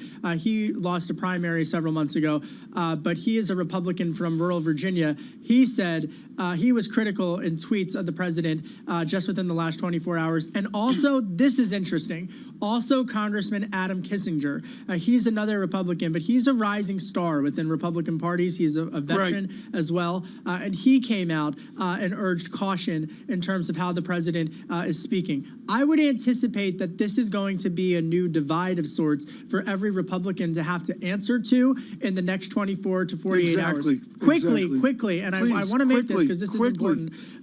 Senator Chris Coons, Democrat from Delaware. Joe Biden mentioned his name the night of Election Day. And people like Tony Blinken, for example, all of them quietly, I'm told, based upon my reporting, continuing to have conversations with Biden's campaign, and Biden also having some meetings with his transition team. So that aspect of this story is also quickly evolving. This as the Trump campaign also continuing to make actions. You could have a situation where the president starts firing people, et cetera. Kevin Cirilli, thank you so much for the perspective. We're going to segue now abruptly to Michael Holland of Holland & Company, who has a long-term investment perspective. He's watching a recount to see if the NASDAQ will go up another 10% in 4 days. Michael Holland, what do you do here? I mean, within this emotion, you're the only one I've booked who actually remembers 1960. What do you do here, Michael Holland, to get beyond this election? Back to where we were last week when you had me on and the market was tanking from some other fears. I said, don't just do something, stand there. In other words, take it easy, take a deep breath. What you just heard from Kevin Cirilli is this thing. Along with you, I listened to you a few minutes ago before the show started here with an expert talking about the Supreme Court getting involved. And it looks as if on the legal side, the market isn't going to have anything significant to worry about. The pushback from some of the early Republicans would indicate that. So I think, as Lisa was saying, we have COVID and the pandemic to worry about next week.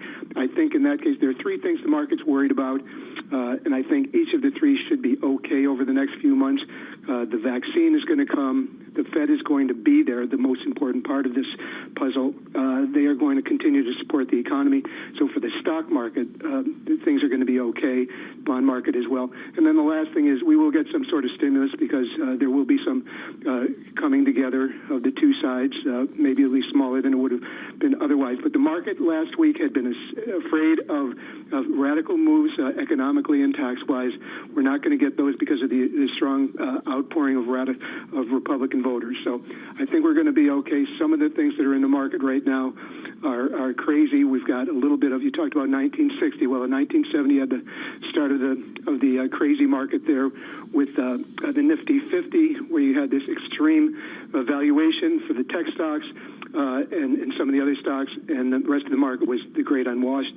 You have it again. That will reverse sometime in our lifetimes, but right now I don't think that's something to worry about. Michael, you said this is what the market's worried about. What's the evidence of worry in this market this week, anywhere, any asset class? No, gridlock is beautiful, is what the market is saying right now. And to the extent that the Federal Reserve is going to be there, Jerome Powell has thrown this security blanket around the market. And I think, Jonathan, that the gridlock that has come about from the 80 million or whatever it is voters on the Republican side has caused the fears of the market about extreme movements in Washington. That's dissipated, whether it's a blue mist or whatever. We do have a situation where we have wonderful stocks like J.P. Morgan trading at a 13 times multiple and 3.5% yield, and there are things out there you can buy today, even in the face of people getting a little bit worried. I've got to say, no one was saying this a month ago, Tom. Gridlock is beautiful. Michael Holland there.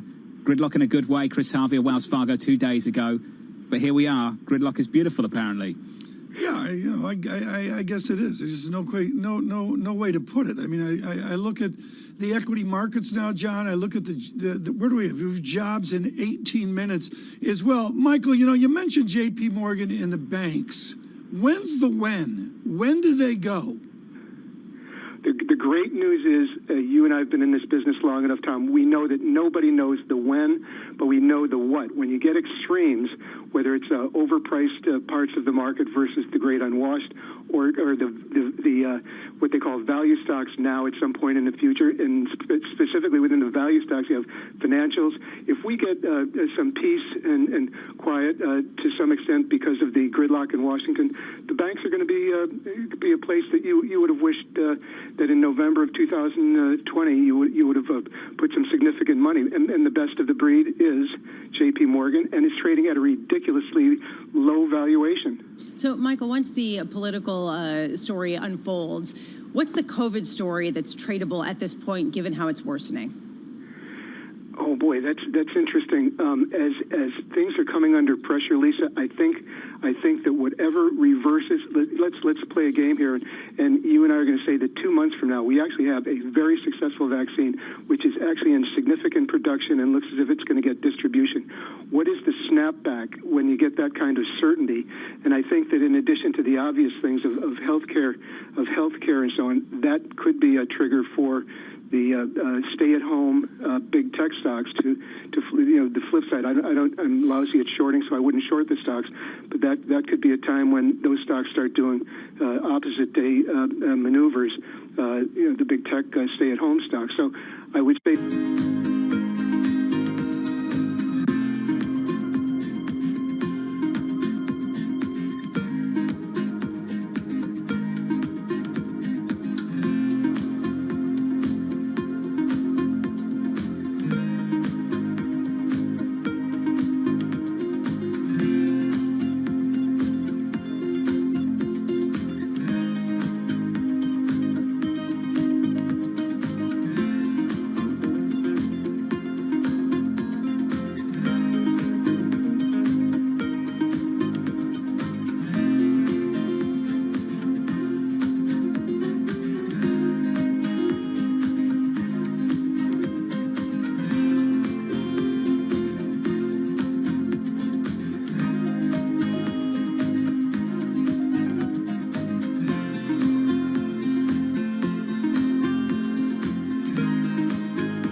Their CPG history, their experience, and really how we might be able to combine together to really create this fantastic public company. And so we kind of got into the SPAC thing a little bit before it became such a hot method of going public.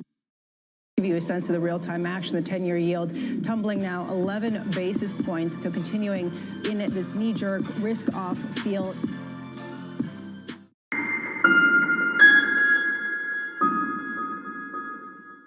And the government's health minister warns that there's what he calls a violent second wave of the disease. France started a second lockdown last week. Global news 24 hours a day on air and on Bloomberg Quick Take, powered by more than 2,700 journalists and analysts in more than 120 countries. I'm Ritika Gupta. This is Bloomberg.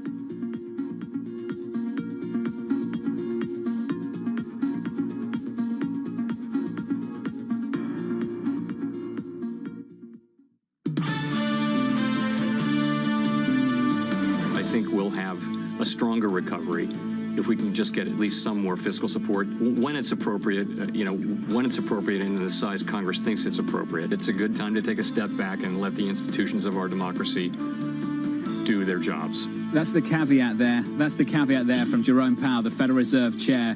When they think it's appropriate, I'm not getting involved. Chair Powell's line in the last 24 hours. From London and New York this morning, good morning. Alongside Tom Keene and Lisa Abramowitz, I'm Jonathan Ferro. Here's the price action. A real struggle to understand the price action of this week. And what do you do when you struggle? You reach for the comfort of a nice, pretty story, a narrative about what's happening in this market. Equity futures are down today. What's the story? We're down 0.8% after a massive week. In the FX market, dollar still weaker, euro dollar 118.69. I get it. We're dealing with probabilities, changing probabilities, moving targets. I think it's worth it, though, Tom, to emphasize there are still these narrow avenues to a whole range of outcomes down in Washington. A divided government. You could have a divided government with President Trump still in the White House and a split Senate. You could have that. You could have a situation where you have President Trump in the White House and Republicans still control the Senate. You could have that. That's still on the table right now. Or you could have what's been described as that blue mist in the last 50 minutes, Tom. I love that. Look, I know what everyone's base case is. The base case is, at the moment, that you have a Biden White House and a Republican-controlled Senate. But I think it's worth pointing out that the counting continues. It's not clear who's got the momentum and where at the moment, Tom, and it's not uniform. So you can have a situation where, as the counts come in, Biden has the momentum in a place like Pennsylvania. Can you say the same thing about Nevada and Arizona? And right now, I don't think you can. No, and that's the problem, Tom. Absolutely not. The dynamics aren't there, and particularly in Arizona, they're not there, although Rick Davis talks up Maricopa County is giving us some amazing data. What's really important, John, within your observation, is a percent of vote left to count up in each state, and Nevada and Arizona have a much bigger gap than the Teen Sweets gap in Georgia and the 5% gap, I believe it is, in Pennsylvania. We'll have all that for you in the next hour. Right now, James Glassman joins us. He has a unique position at the J.P. Morgan Chase Bank in commercial banking as head economist. No one I know listens to America and American labor economics better than Jim Glassman. This started for Dr. Glassman out of Northwestern under the great Robert Gordon. I want to rip it up today, Jim. I don't want minutia on the jobs report. I want to talk to you about the emotion we're in as defined by your professor, Robert Gordon, in his book title, The Rise and Fall of American Growth. Are we jeopardizing growth with this election upset? I don't think so. I think we may be divided, but we have common interests, and we're going to learn over time that it's in our interest to try to figure out how to get more energy in the U.S. economy. And I think some of the loss of momentum in the U.S. is all related to our demographics. Some of it is related to productivity. Guess what? Productivity, we're learning, is giving people, businesses, a lot of options. You're seeing this big jump in labor productivity, and a lot of it's because of that. So I would say to Bob Gordon, interesting idea, but I think it's a little early to write off America's growth potential. And I think the challenges we have with fiscal policy are going to focus us more on what they learned to do back in the 1950s and 60s when the debt burden was also as high. What they did back then was they brought that debt burden way down relative to the size of the economy because we had an economic boom. That's what we need, and I frankly think when we get this behind us, we're going to focus more on the kind of things, infrastructure investment, immigration reform, let the private sector keep going on developing technology, I think we're going to find that there's going to be much more understanding of what it takes to counter what Bob is worrying about. Jim, in the meantime, we have a pressing issue of the pandemic, which continues to worsen, particularly in the Midwest. And Heights Capital Markets analysts came out yesterday and said it looks likely that there will be increasing restrictions. They called it shutdowns. That is a difficult term to use, but increasing restrictions as some of these ICU beds fill up. What would that do to economic growth in the United States? Well, you worry that another round of lockdowns would be a problem like what we faced this spring. I have a feeling, I don't think we're going to get there. We may get there on a localized basis, but keep in mind also, there's a clock running on getting that vaccine out. So we thought, we're getting real close to getting something out. So hopefully we'll get a grip on it. Personally, I think for all the upheaval in the labor market, by the way, I think it's pretty amazing what's going on because the labor market has been improving. And if you look at the number of insured unemployed people, that has dropped 4.5 million since the September survey. And what these data are telling us is for all the stresses and the upheaval, the labor market is making a comeback, and we're finding a way there. We're not going to get there until we get the vaccine and until we feel comfortable getting on airplanes and flying. That's slowly beginning. But if you're right that there's a whole new wave coming and we have to start thinking more about lockdowns, that would be a problem. We faced that in the spring. Congress did a good job dealing with that crisis. So I'm pretty sure if that was a new danger that we face, we would find the way to resolve that until we get the medical answer. Well, Jim, just quickly then, how dependent is your outlook for 21 on a vaccine? It sounds like it's massively dependent on just that. It's important, yeah. I mean, if we have to go through this for another year, this would be, I'd have to scale back my optimism about it. But I think we've made a lot of progress right now, recovering some of the ground we lost. And I think it's pretty likely, and this must be what's going on in the equity market, it's pretty likely within weeks, within months, we're going to have something that's going to allow us to start thinking about getting back to normal. And it won't take much to get back, because we've done a good job getting through this. And I think there's all of our tools are being focused on trying to get the economy back to where we started. And I think it's important to think about what that starting point was, because what we learned was U.S. economy running at 3.5% unemployment is sustainable. And that's guiding the thought process at the Fed, which I think helps. It helps. We know where we need to be. We know this is not anyone's fault. And we're going to deploy all of our tools to try to get there.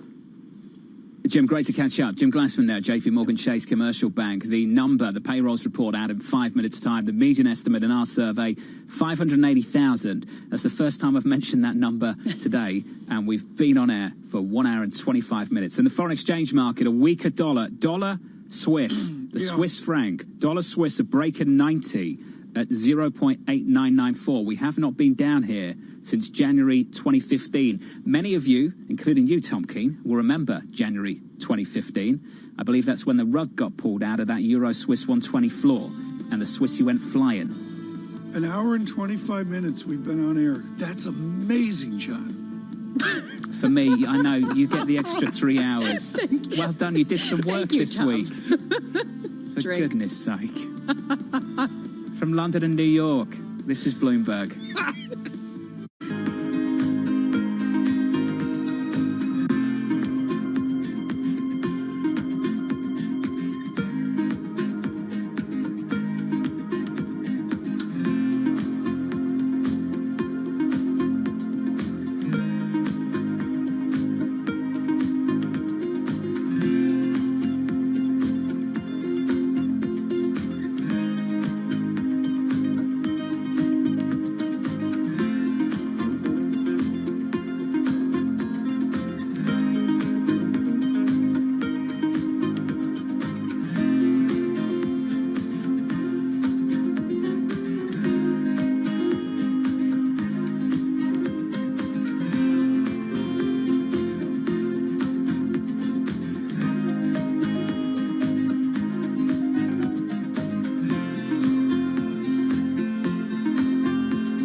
manera me gustaría decirle a los empleadores que fueran más humanitarios con sus trabajadores, que les hagan valer sus derechos.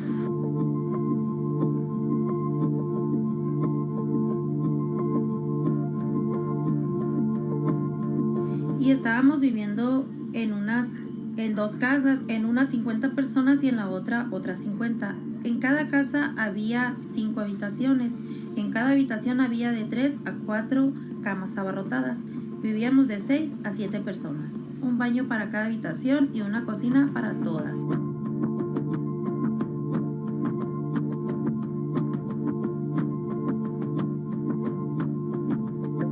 Una vez que nos atendieron en el hospital, al salir nos avisó una compañera que ya nos habían reportado a migración. Gracias a Dios ahorita de salud yo estoy muy bien, pero en lo moral no estoy muy bien, porque a causa de esa enfermedad yo perdí todo, perdí mi trabajo.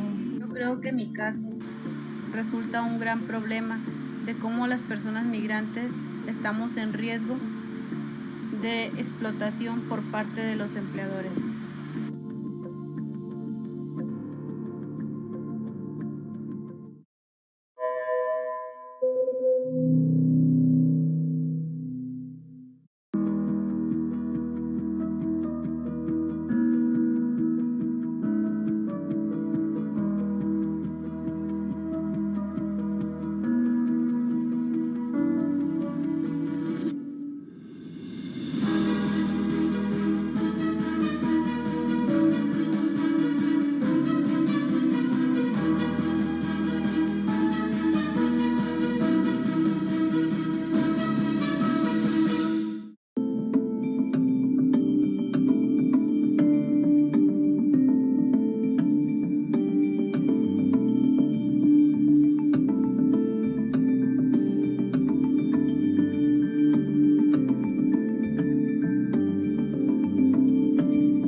Jobs report in America 10 seconds away. Tom Keene would like you to focus on average hours worked.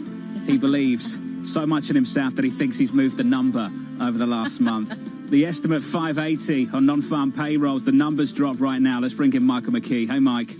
Hey, John, here we are with a change in non-farm payrolls of 638,000, a little bit better than we saw in the consensus forecast, but not as good as the prior month of 661,000. We'll have to look for the revisions there. The unemployment rate declines to 6.9%, a notable drop. That is down from 7.9%, a full percentage point drop during the month of October. So it looks like a lot of people who were off work because of COVID have now regained employment, although we've got to check and see what happened here in terms of the overall number of people who were employed and in the labor force. I'm looking for those numbers. I'll get that for you in just a second. Labor force participation rate improves by 0.3 of a percentage point to 61.7%. That could also be considered good news. More people into the labor force here. The number of people who worked part-time for economic reasons increased, however. That is not the best news. Now, so we also want to look at the unemployment rates for major worker groups, and it is 6.7% for men and 6.5% for women. For whites, 6%, 10.8% for blacks, 7.6% for Asians, and 8.8% for Hispanics. And as I go through the numbers here, we can look and see what's happened at the establishment numbers. Job gains in leisure and hospitality increased by 271,000. So it does suggest that a lot of people in the bar and restaurant industry went back to work. Retail added 104,000 jobs. Now, we do get a little bit of Christmas hiring in the month of October, and we also get some of the retailers who may have been closed coming back. So that may have added to that. Construction, 84,000. That's the biggest number in quite some time. And it is good news because we're seeing a lot of housing construction, and they had been, it appeared, finding difficulty. And one more, Tom, here, manufacturing up 38,000 on the month. It's still 621,000 jobs fewer than we had in February, but moving in the right direction. Mike, I'm going to give you 12 seconds to dive further into the data. John Farrow, you've got to do a data check. You're doing it better than me today. I'm too tired. Look at the 10-year yield, John. Yeah, that's the move. That's where the bounce is. The long end of the Treasury curve, front end pinned, anchored by Fed rates. Long end is where you get that pivot. Think of the front end as the hinge, and the long end just pivots on that. 10-year yield up 3 basis points to about 80 basis points now in the 10-year. Price action elsewhere pretty muted. Equity futures with a tiny bounce, still negative 21 on a session, and the dollar still very much weaker. But that's the story into the bond market, Tom. Where's the momentum in the labour market? Is it still there? What's the outlook look like? That's the right. outlook for growth, for inflation. That's right where I wanted to go. I do want to add, John, with the movement in the bond market, I think we should see the real yield this afternoon. Michael McKee, what is so important here is off the shock of this pandemic, are we in noise or are we in trend? Can you delineate a trend? There it is. Can you delineate a trend out of 2 or 3 months data, or is it still pandemic noise? Bartender, give him another. Thank you. At this point, it's not Adding noise. to the labor market. It's very hard to discern a numerical trend in terms of we're going to keep seeing this kind of increase or that kind of increase, although obviously we have slowed in terms of growth, but we are picking up jobs as the economy reopens. Now, the problem is we're still very much below, and I haven't done the math, but we're still very much below where we were in February before the pandemic started. We were something like 10.5 million below, so maybe we're somewhere around 10 million jobs fewer than we had, and so you've still got a long way to go before a lot of people get jobs back, and that leaves us in the position of still needing some kind of stimulus. Let me point out that the number of people in the labor force did rise by 724,000. So the number of people who were employed is greater than the number of people who were unemployed. And so the unemployment rate change is a solid good news number. That's where I wanted to go, is the unemployment rate drop. The fact that a full percentage point decline in the unemployment rate was achieved in 1 month. Is this repeatable? Does this fly in the face of people saying that this labor market is decelerating dramatically and that we've seen the bulk of the gains so far? It's repeatable. We just don't know if it will be. Part of the problem is we don't have a very good handle on how quickly employers are bringing people back and what their outlook is. Now, we know, because there's still maybe 10 million people unemployed, that a lot of people may have lost jobs permanently, and I need to check on that number. But the situation with the jobs is so unusual. We've never had this before, that it's hard to say what kind of actual trend we're going to get in this area. If companies find that they can hire people, then we may see it continue to go down. But then again, you've got offsetting factors like winter coming, so our restaurant's going to keep everybody on the payroll if people don't want to sit outside. Let me give you the job losers. The people who were on temporary layoff dropped by about 1 million during the month, while those who are permanent job losers also dropped. So we're seeing some good news in the overall employment trends. We just have a long way to go to make up the hole we got into. And we should mention the number of people who got jobs. We lost 147,000 jobs at the federal level because census workers are now going off the payroll. So if you want to figure that in, I mean, you'd have to subtract what was there before.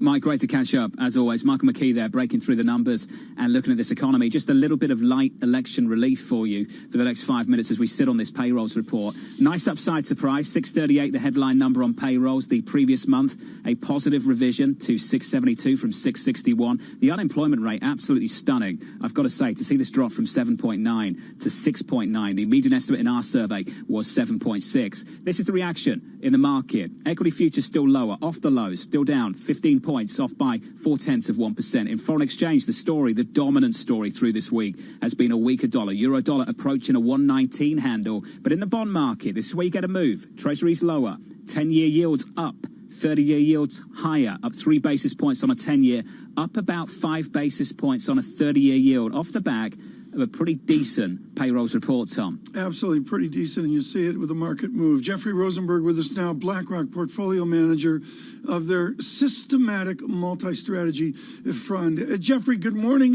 to you. The bond market and its dynamics, and I must point out that Mr. Rosenberg is truly expert at the mathematics and the rates of changes within the mix of fixed income. Jeff Rosenberg, can you glean from the bond market what the bet is on stimulus?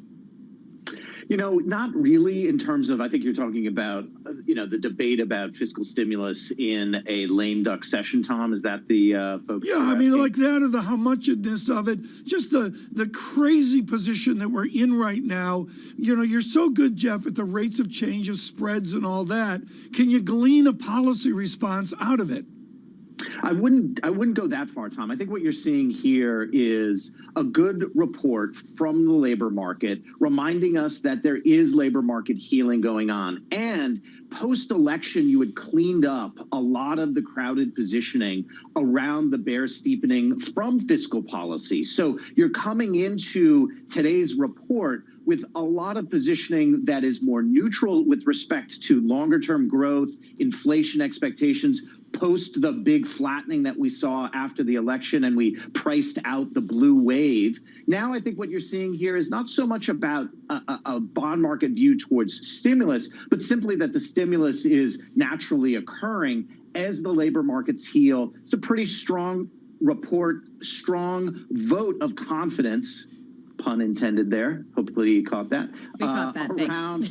Thank you. Sorry, carry Tom, on, Jeff. But really about the strengthening in the real economy. Now that's going to be challenged again as we turn our attentions away from the election back to the virus and what it does to then clamp down again. This is a little bit backward looking, right? This is last month, and when we look forward, there's still some challenges, but there is the recovery in the labor market that should be better for growth and inflation. So you're seeing a little bit of the steepening here today in the bond market. Jeff, yesterday Fed Chair Jay Powell came out and he said that the labor market recovery is halfway done at best. He also reiterated his view that monetary stimulus has been supportive for the economy and will continue to do so. They are discussing possibly adjusting some of their bond purchases, asset purchases, to further support the economy. The question I have is, what are they looking at that we're not seeing? Because this report indicates a labor market recovery that's really on course. Yeah, well, I think they're looking at the cumulative losses and looking at the totality of the damage. It was a very significant damage that has been done. And we've had a lot of recovery, but we haven't had the complete recovery. And remember, what the Fed is looking for is to get the labor market back to where it was before, to run the economy hot, to let the gains from a strong labor market spread throughout the economy. These are all the goals. So they're going to hold this highly accommodative. And really the debate is not holding the highly accommodative stance, but rather when do they ramp it up even more in face of what was going on in Europe? A lot of questions about that. How will accommodation, where are your... That's what we'll look for. Obviously didn't get that yesterday.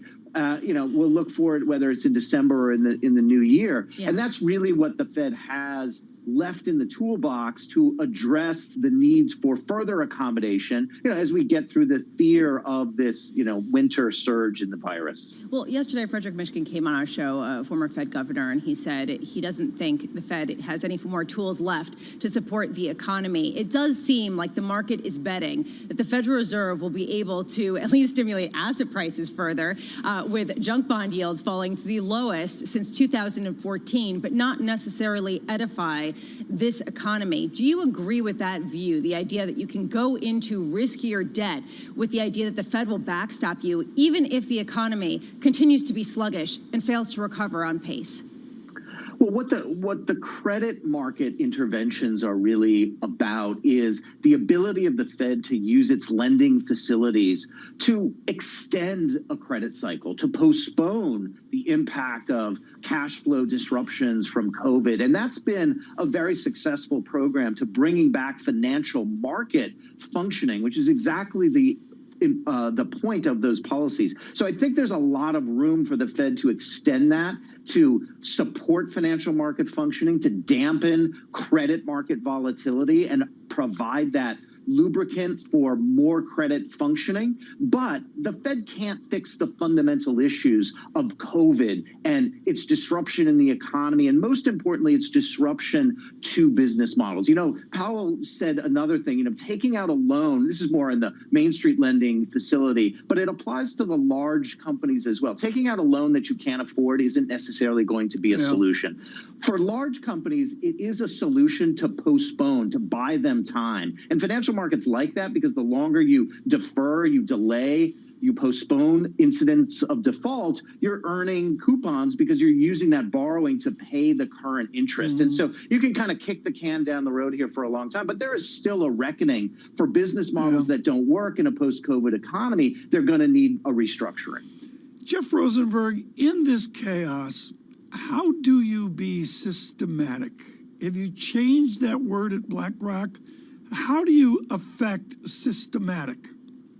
Yeah, well, systematic has a lot of different applications, but one of the key applications to being a systematic investor is not relying on very concentrated positions. You know, a really good example is not relying on the ability to forecast the outlook for the election. Again, we're fooled by pollsters. Again, the market is surprised. So when you have a very concentrated portfolio, you're more vulnerable to the inability to make those forecasts. Rather than having concentrated positions, systematic investing has a focus on breadth, lots of differentiated and diversified positions that aren't reliant on, you know, one big macro theme. That helps a systematic investment process sort of work through the big macro issues and take away a focus in the portfolio from betting on direction to instead extracting returns from dispersion, from differences. And these kinds of environments and these kinds of events are actually helpful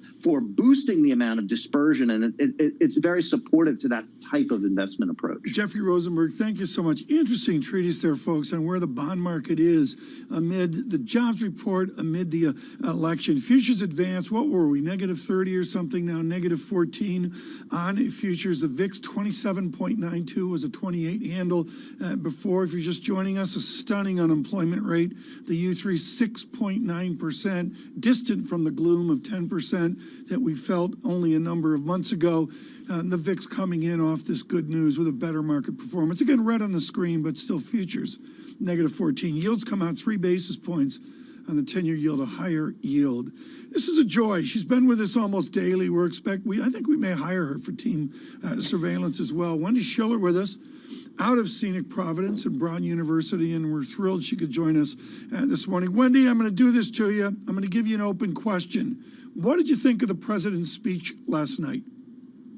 I thought it was the most destructive speech to the democracy I've heard him make since he ran for president.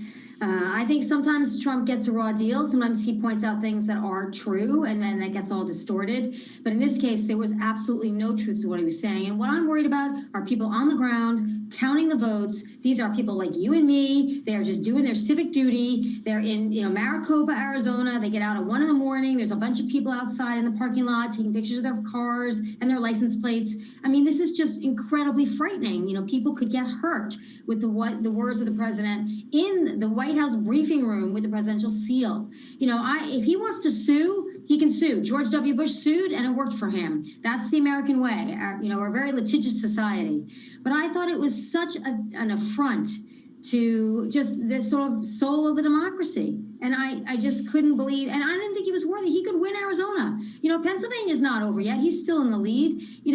Georgia flipped, but it's only barely 1,000 votes. I mean, there are lots of ways this election could still go. Theoretically, we'll see what happens with Pennsylvania today.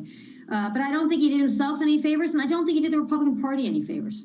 Professor Schiller, what is the historical precedent for this type of rhetoric and the oversight of poll workers who are just diligently trying to count the checked boxes? Well, I mean, this is a really fascinating, take a lot longer than what we have. But I mean, yes, there has been a lot of this rhetoric in the past. Certainly in the late 19th century, parties were gearing up as mass organizations. They were incredibly vitriolic. They owned newspapers. They were spreading all sorts of information with no check.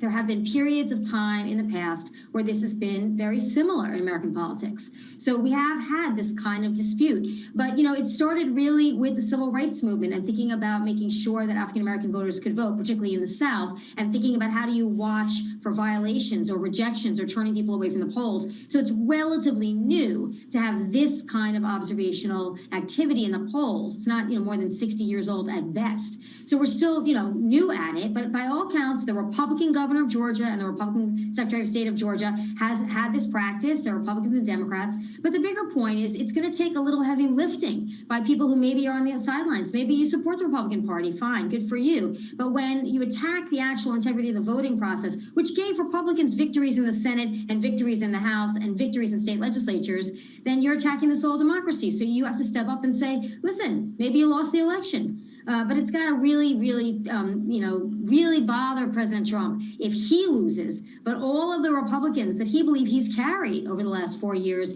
keep their seats. Wendy, there's also a question of all of those Republicans that keep their seats. How do they respond to the Republican Party post-Trump? The idea that if he is confirmed to have lost this presidential election, what does the Republican Party look like in the next 2, 4, 10 years? Well, if I'm the Republican Party, I did great in this election. And I did great because probably I represented a more, quote unquote, stable alternative to a lot of what the Democratic Party, or symbolically the Democratic Party, was offering. So you just keep going. You just won. You know, you don't shift gears. The question is, how do you separate from President Trump if you can and if he loses? And listen, you know, they're looking at 2022. Mitch McConnell wants to keep the Senate for 2022. You know, you had two people come out, Ted Cruz, Lindsey Graham, probably trying to run for president in 2024. So you'll have two wings of the party. The wing of the party that wants to sort of be Trumpism and win and be president in 2024 versus all the other ones who just won and frankly maybe don't want the headache of dealing with Trump and defending Trump for the next 2 to 4 years. Professor Schiller, we've got to dazzle you right now, so you keep coming back. In 1855, Mr. Seward walked out of the Whig Party and killed it. He went over to a nascent Republican Party and, of course, served with President Lincoln. How close are the Republicans to an 1855? They're not doing that. I mean, I think the McConnell's tweet, you know, today, this morning, I believe, exactly, very middle of the road, right? He's not walking away from Trump, but he's not walking towards Trump either. I mean, really, if you're them, isn't it better to have Biden in the White House when you're running again in 2022 and you want to solidify the Republican gains this time around? You don't want the same party president because midterms are bad for the party of the president. So in every politically strategic way, it's better for the Republicans, in Congress who just won re-election to have Joe Biden in rather than Trump because they can block every major thing he wants to do. So there's not going to be a lot of legislative change. It's almost an ideal situation for Mitch McConnell to have Trump lose and Biden win barely. So I think, but there's millions and millions of people who voted for Trump who will be devastated and may or may not accept this election result. What do the Republicans do then if we get into a situation where there's unrest? The same question, you know, goes to the Democrats. So Tom, you are asking, you know, this perfect question. You know, will we see Mitt Romney rise up and sort of disavow the president? Well, you know, we'll see. But I think that, you know, they win, I think, in a lot of ways if he loses, and that's got to frustrate him. Professor, we got a headline out. You know, the next headline we're going to get is they're going to find 1,000 votes at El Forno, best pizza in Providence at Rhode Island. The U.S. Postal System says, according to Politico, they found 1,000 ballots in Philadelphia. That's all I got, Professor Schiller. Isn't that true? Most elections is like ballots get lost? Yeah, I mean, that's true. And there's also a lot of ballots that get rejected. Great point. Thousands of ballots get rejected every election that we go through. But listen, here's what you want to watch, I think. I'm watching Erie, Pennsylvania, because you've got some mail-in ballots coming in from Erie. That's sort of neck and neck. President's barely ahead. He went to Erie a lot. Professor, we've got to interrupt here. Lisa, bring in that important news while I do the math. Well, we're just hearing that Joe Biden has taken the lead in Pennsylvania as the count continues. This according to CNN and MSNBC. MSNBC. We knew that there was, I believe, an 18,000 vote gap. It does appear, based on CNN and MSNBC, that they have superseded that gap and that former Vice President Joe Biden has taken the lead. There is a question, Professor Schiller, how narrow is too narrow for some of these leads to hold water, especially when we talk about the social aspect, when you talk about some of the rhetoric of President Trump. Is there a delta that is big enough to sort of absolutely cast aside any doubts about the verdict of this election? That's a fantastic question. Really quickly, Pennsylvania, what you want to look for, as I said, is Western Pennsylvania is coming in now, as well as Philadelphia. If, in fact, some of those counties flip, or they actually provide a lot more ballots for Joe Biden, that actually helps mitigate the sort of attack on Philadelphia. So look for the distribution regionally in Pennsylvania to see how Biden accrues more votes. If it's distributed, then I think that mitigates a little bit. And if Biden, big if Biden's lead holds in Georgia and he wins 4 states, 2 controlled by Republican governors, I think that's going to go a long way to sort of getting this sort of settled in the American public's mind. So that's the really next big step to dissuading people that this was stolen by Philadelphia. Because if Biden doesn't need Pennsylvania in the end, I think that takes a lot of air out of the tires of the Trump argument at the moment. Professor Schiller, well, thank you so much. Greatly appreciate it. Wendy Schiller, just love having her on. Complete ownership of our American history. Lisa, I do the quick math, folks. I'm doing this on the surveillance pad with the surveillance Ticonderoga. Cut me some slack on Bloomberg Radio. Lisa, 5,587 votes is my immediate math as Mr. Biden takes a lead in Pennsylvania. Very quickly, Lisa, I don't see a change in Georgia in the last 10 minutes. Yeah, I don't see that. But just to give you a sense of how close this is, Joe Biden currently has 3,295,319 votes in Pennsylvania, whereas Donald Trump has 3,289,725 votes, as according to the Associated Press. Very razor-thin margins. Tom, we are going to be seeing recounts. We are going to be seeing legal challenges. That gap in how big that spread is matters at this point, given the legal challenges and the recounts that are likely to be called for. And Bloomberg and Associated Press have that now as well. This is a movable feast, folks. This data comes out from the various local and state election people, and the distribution is not like one button like you think the stock market is. Every time they distribute, it seems to go in a different pattern, in a different sieve. Lisa, here we see with the markets, it's been a nice recovery, not just this politics, but the job economy as well. Yeah, and actually, it seems like what the markets right now are hooking into is more certainty, right? If you get more certainty, that tends to be better for markets. The uncertainty right now, to me, Tom, is the pandemic. We have record numbers, and people are shrugging it off and saying a vaccine is coming. And yet we talk to experts who say it's not going to be till the end of next year. This dissonance, to me, is hard to sort of stomach and bridge. Yeah, our conversation with the CEO of AstraZeneca within the last few days was really illuminating on that, the challenges forward on the distribution of the vaccine when it's finally here. On the data, negative 30. We come up to negative 8 right now, certainly a touch. VIX almost flat, 27.64. A massive yield shift, 5 basis points, higher yield, a lower 10-year note price. The 30-year bond is up by 7 basis points, 1.59%. In the dollar, it's a weaker dollar. Sterling 131.46, yen 103.30. I do need to we need to do this because it is idiosyncratic. Turkish lira out to new weakness. With the election, we will continue with election 2020. Mr. Biden ahead in Georgia, and just moments ago, ahead in Pennsylvania. Please stay with us through the morning on Bloomberg Radio and on Bloomberg Television.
think you'll have to produce less beer in 2021? No, I don't think so. I think consumers will find a way. But I mean, if there are restrictions, but consumers, of course, they're smart and they'll learn to live with those restrictions, I think some occasions will migrate.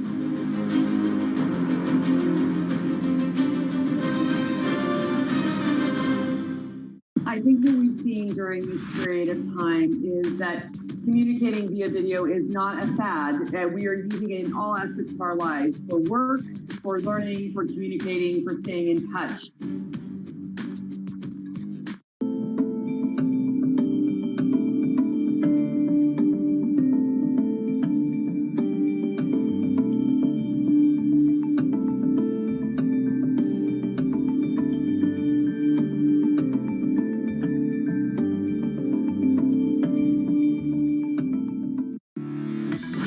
The trends, investments, and competition of the European ETF industry. Join us on Bloomberg ETF IQ Europe.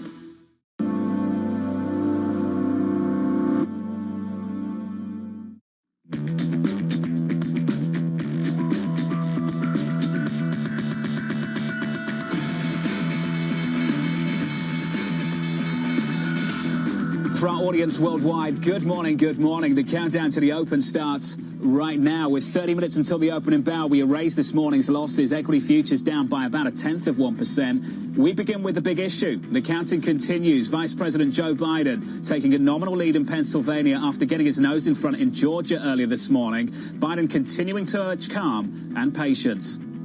We continue to feel, Senator and I, we continue to feel very good about where things stand. We have no doubt that when the count is finished, Senator Harris and I will be declared the winners. So I ask everyone to stay calm, all people to stay calm. The process is working. The count is being completed, and we'll know very soon. President Trump disagreeing, continuing to attack the election's credibility, challenging vote counts across a number of key states. Our goal is to defend the integrity of the election. We'll not allow the corruption to steal such an important election, or any election for that matter. Ultimately, I have a feeling judges are going to have to rule. Let's bring in the Bloomberg team. Bloomberg's Kevin Cirilli and Sarah Ponzek. Developing story, Kevin. It started this morning. Joe Biden getting in front in Georgia. Moments ago, getting in front of Pennsylvania. Precisely. I'm just looking at my Bloomberg terminal.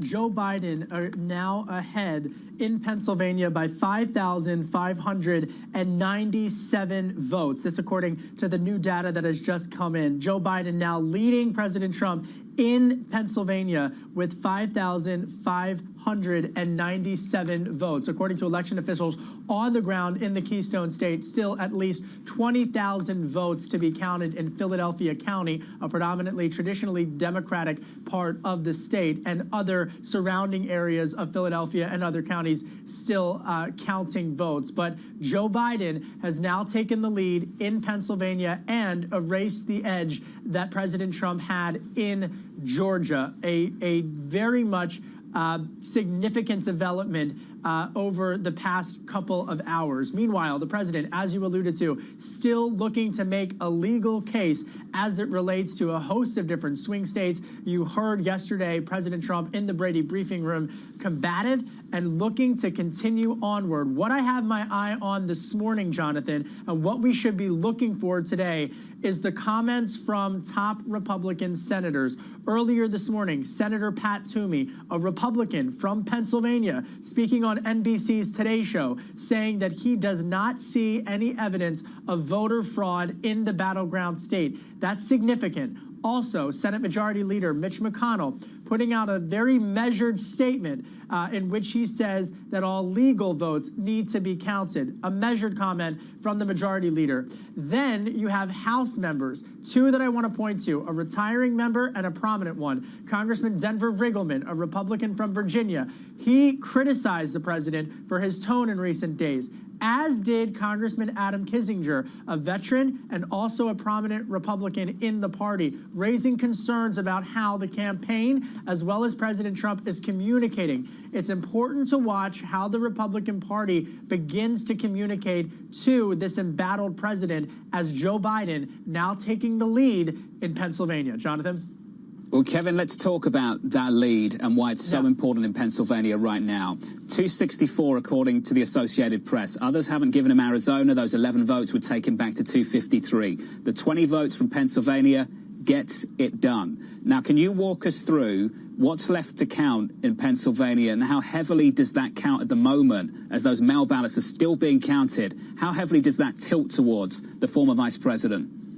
Data and history would suggest that the trend is that that would be beneficial toward Joe Biden. And that is why, quite frank with you, in the past couple of minutes, my sources on Joe Biden's election campaign are celebratory, to be quite frank with you, in terms of the shift that what this represents. However, as you and I have both talked about, it's important to be cautious. Bloomberg News has not called this race.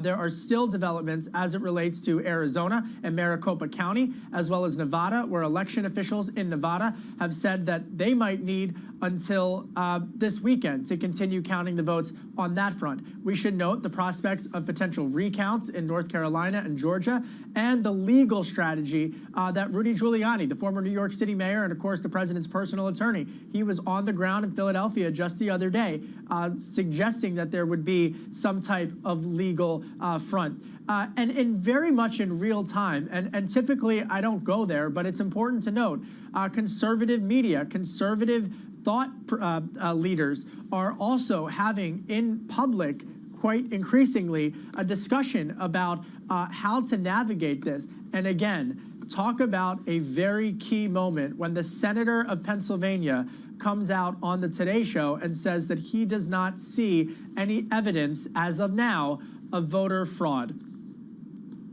Kevin, stay close, won't you? Yeah. A developing story moments ago. Vice President Joe Biden getting his nose in front in Pennsylvania. The outstanding votes there, much of them have been mail-in. Much of that has tilted heavily towards Joe Biden. That's where the momentum is, right there in that race. Pennsylvania gets it done.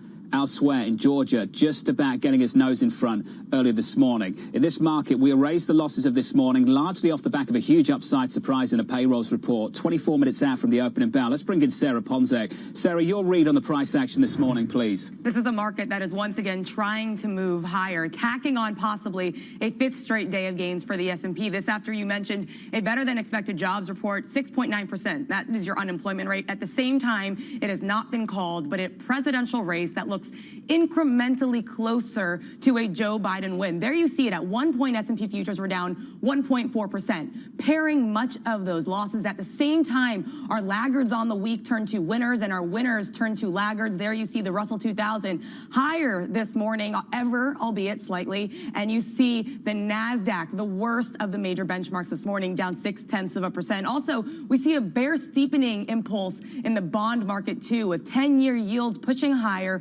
once again after falling to the mid-70 basis point range. There you see, if you look at the 10-year right now, holding above that 80 basis point mark, still shy, though, of that 95 basis point mark that we did reach on election night as we were heading towards 1% at a brief moment, very brief, but still above 80 basis points this morning. At the same time, we do see the dollar headed lower once again, the dollar lower for a fourth day, now falling to a fresh 2-year low. The Bloomberg Dollar Spot Index at the lowest since April of 2018. So we just continue to see this bearish move for the dollar weakness holding on. And as we see the dollar head lower, that is a boost to emerging markets. Particularly, we are seeing a boost in the Asia Pacific region. If we take a look at the MSCI Asia Pacific Index this morning, I want to point this out because we are up 6% this week. That is the best week since April. What this means is it's depositing the index up 50% since March, just shy of a record in 2018, John. We're flying in this market. Sarah, thank you. Let's continue this conversation and bring in Mohammed Al-Arian of Queen's College, Cambridge. Mohammed, fantastic to catch up with you, sir. Once again on a Friday morning, but this time we're not talking about a payrolls report, Mohammed. We're talking about this election race. Your early reaction to the news from 10 minutes ago. So I think the election race is clear that Vice President Biden will win this election. And then we're going to have a whole series of legal challenges. I don't think, John, and I'm here out on a limb, but I don't think the market actually has paid much attention to the elections in terms of its pricing, other than to see it as guaranteeing that central banks will do more. And they got reinforced in that notion by what the ECB and the Bank of England did and by what Chair Powell said yesterday. So I think that's what's driving a market that, to use the phrase of one of the earlier guests, just wants to go higher. Mohammed, it was a phrase that you used with me several weeks ago, a market that just wants to go higher. We take the price action, we build a nice, pretty story off the back of it and explain what's happened. Mohammed, the danger of doing that is you become attached to that story. You extrapolate out what's happening a week, a month, 3 months, a quarter, a year, and then you find out things change again. I wonder, Mohammed, for you, what you see right now, what's a position squeeze and what do you think is sustainable? So I don't see anybody wanting to question this market, because they feel it's a steamroller and you will be completely flattened. So either you stay on the sideline or you participate on a tactical basis. And the more people participate on a tactical basis, the more you develop the whole narrative that reinforces it. And it keeps on going up for a while. I think the fact that we haven't talked about the jobs report is quite interesting, John. It is 10 minutes into the hour. We haven't yet talked about it, and I think that that just reflects that this market is starting to live on its own. And these other things are interesting, but ultimately they play out in the bond market much more than they play out in the equity market. We've noticed the same thing, Mohammed, over the last few days. We've seen a big bid come back into the bond market, better data, yields higher. If you're just tuning in for our audience worldwide, around about 10, 15 minutes ago, the headline came out that the former Vice President Joe Biden had taken a nominal lead in the race in Pennsylvania. It is not wrapped up. That state has not been called, but it is a lead for the Vice President after substantially lagging the President through that vote count. The outstanding votes that still need to be counted, most of them mail-in ballots, and they have tilted heavily towards the former Vice President Joe Biden. As that count continues, it's a narrow lead in Pennsylvania. That would be 20 electoral college votes. Even if you don't give Arizona to him, that would take him over the line at the moment. Off the back of all of this, it's an equity market that's still slightly lower, down 6 on the S&P 500, down 0.2%. Mohammed, you mentioned the fundamentals, the economic data. As we work through this event risk, perhaps it gets done in the next several hours, maybe through the weekend, maybe over several weeks of legal challenges as well, Mohammed. When do you think we get back to the fundamentals, the data, COVID, infections, the outlook, vaccines?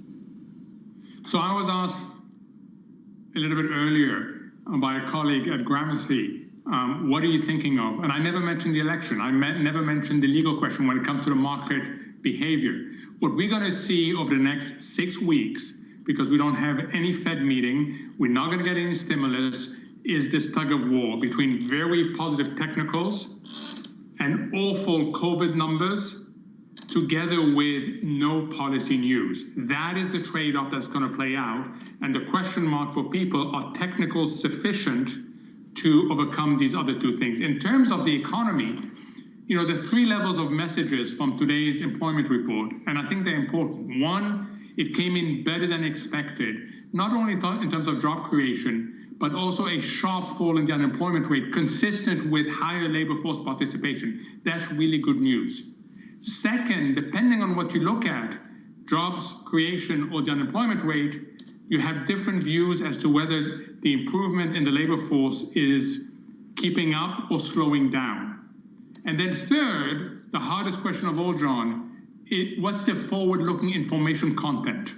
We know that people are starting to disengage from economic activity again because of the human counterparty risk of higher COVID infection cases. We just don't know to what extent that's going to accelerate, or even in the case of, you saw in Europe, lead local authorities to start imposing restrictions. Mohammed, it's been great to catch up with you. It always is. We appreciate your time, sir, as always. Mohammed Al-Arian there of Queen's College, Cambridge. I want to head back down to D.C. and get you up to speed on what's happening in this election race. Kevin, walk us through the numbers, where we are as the counting continues, where the momentum is, and who for.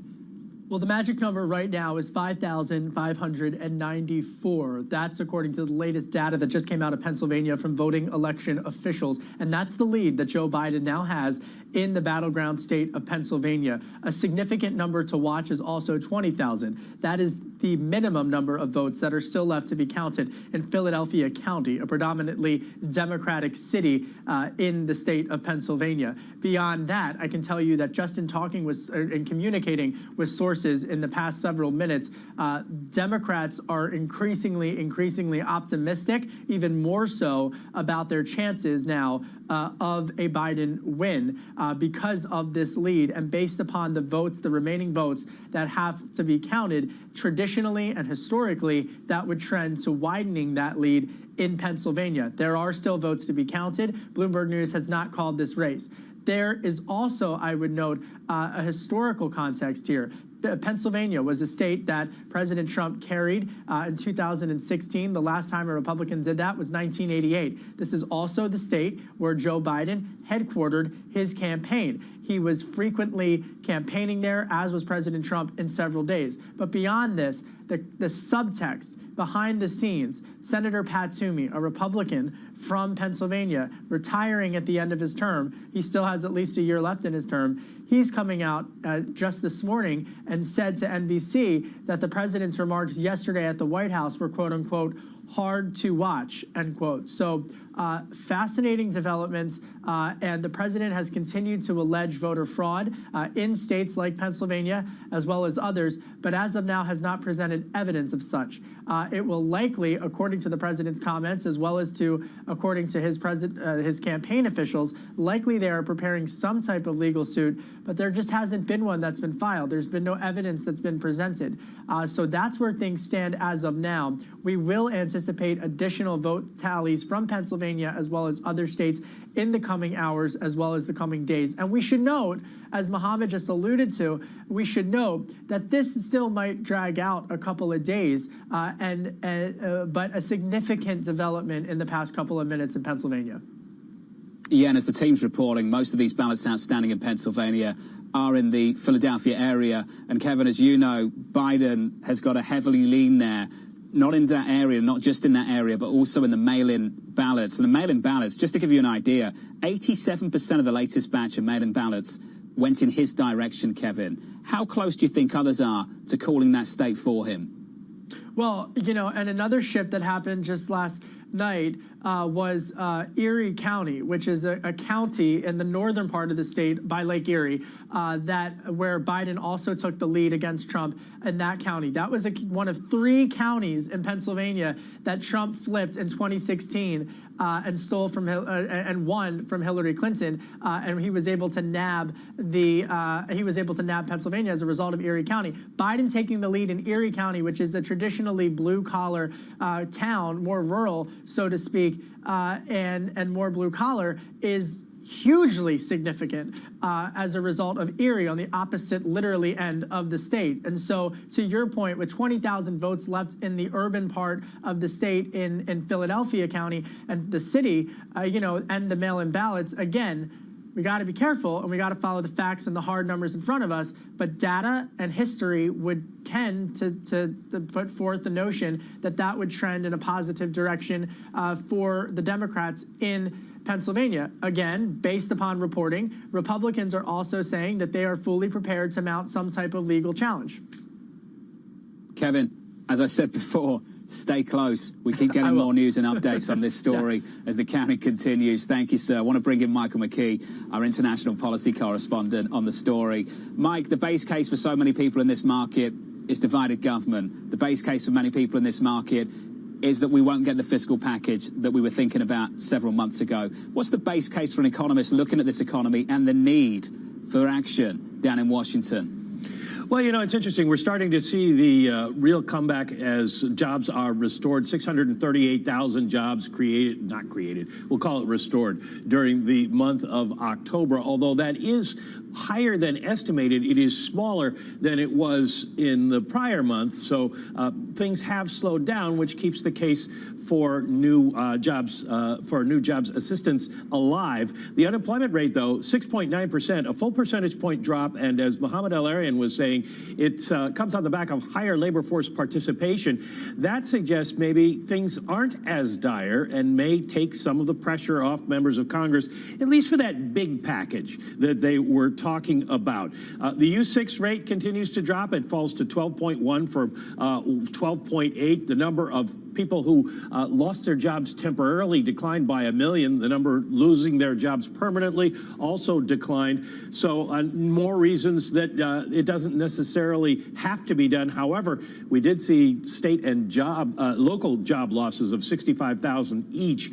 So that's beginning to bite. That may come back into the stimulus package. The Republicans have been against it, but you could make a case that there are going to be damages there. So a pretty good employment report that suggests we are on track to getting back to where we were. But I did a calculation, and if you had this kind of job restoration every month for the next 12 months, you'd finally get to where we were before the pandemic. So we're still a year away at this kind of rate. The numbers still pretty depressing. The numbers better this morning, though. Mike, thank you. I want to bring in BlackRock's Rick Reeder now for more on the story as it develops. Rick, fantastic to catch up with you, sir. Just walk me through how you've read this market over the last several days. The question I asked earlier this morning, if I just showed you the price action, you didn't know what had happened Tuesday night into Wednesday morning, it just looks like the Fed's come out and done a whole load of QE. It doesn't look like anything to do with politics at the moment. Rick, what's your read on things? I think, by the way, it's been an insane week. If I ever look forward to a weekend and sleep, this would be the one. Listen, I'm not sure that the market this has been a surprising reaction to the market at all. I would say there are a couple of things that were surprising. The fact that the rates market, the Treasury market, was rallying for a while, I thought was remarkable. The fact that people were buying 10-year notes at 75 basis points or lower than that, 72, 73 basis points, that was pretty amazing. Listen, I think the markets, first of all, the markets like certainty. And if you were evolving towards what is greater, a sense of greater stability, if we are evolving to a place where the election is behind us, that is a pretty significant deal. Secondly, I would say if you take a dynamic, let's say that we're moving down the road of a Biden presidency, and let's say the Senate, which I would argue was the most surprising dynamic, ends up being Republican control. You have a dynamic that, A, you're going to get more stimulus. I think people are underestimating that now you won't get stimulus. You're going to get more stimulus, part of why I think treasuries are not that interesting. And B, you've got an economy, what today's number illustrated. Gosh, if you take the household number up over 2 million jobs, if you look at construction, construction up 85,000 jobs, retail, travel and leisure, those numbers up 270,000 jobs. Listen, I think employment, I think Michael said it right. Employment's going to be slower to come back. The economy is in better shape than people think. And the resilience of the economy, and if you have some election behind you and you don't have radical tax change and you don't have radical stimulus beyond, what the markets are willing to absorb, then, I would argue the markets aren't doing the wrong things. So what do you want to buy then, Rick? What do you want to own in the environment that you describe? Not treasuries. And I would argue that, so you think about, let's say let's start with fixed income. But I think the yielding assets are interesting and will continue to be interesting. We're going to have an environment for the next number of years, where certainly in the next year or two, where rates are going to stay low. How do I get yield? I need yield. I need yield. And so things like the credit markets are still interesting. By the way, I think emerging markets now have gotten, I think I said that on Bloomberg a couple of days ago, emerging markets are interesting. As you talked about the dollar, some moderation. I'm not sure where the dollar's under tremendous pressure. Emerging markets, though, you think about Asia, you think about China relationship, et cetera. I think that's interesting. And then, I've said it before, in a world that needs income, if you can get earnings yield in the equity market of 4.5% or a free cash flow yield in the 4s, equities continue to be interesting and a bigger part of the asset allocation mix going forward. I think people continue to underestimate how powerful that is. Well, Rick, I want to start with the international tilt to a portfolio at the moment. I want to caveat everything I say right now by saying this race has not been called. But markets are trying to anticipate. That's the nature of markets, discounting mechanism about what may or may not happen in the future. Rick, this market is thinking about a weaker dollar. Market participants are thinking about more of an international tilt into their portfolios. Off the back of what's happening politically speaking, there is a belief that a Biden White House, if indeed we do have a Biden White House, would be more constructive for China, for EM, for Europe maybe as well. Rick, does that resonate with you? Well, some of that resonates with me. I mean, yes, better relationship potentially. Yes, I could see that, and part of why we've added some emerging markets, I think that is durable. Listen, I think people for a long time are betting on a significantly weaker dollar. I don't think there's a lot of return generated from that trade. There are so many reasons why the dollar stays buoyant, including investment that comes into the U.S., including trade that happens in dollars. So I'm not a believer that, gosh, get ready for the big decline in the dollar. That I'm not a big fan of. And if you said to me, okay, let's think about asset allocation. Can I get some emerging market yield in the portfolio? That makes some sense. There are parts of Europe that I actually think are interesting today, and particularly some of the banks that I think have gotten interesting and give you a lot of yield. Quite frankly, when you think about what your potential earnings yield off of where they trade on a book value.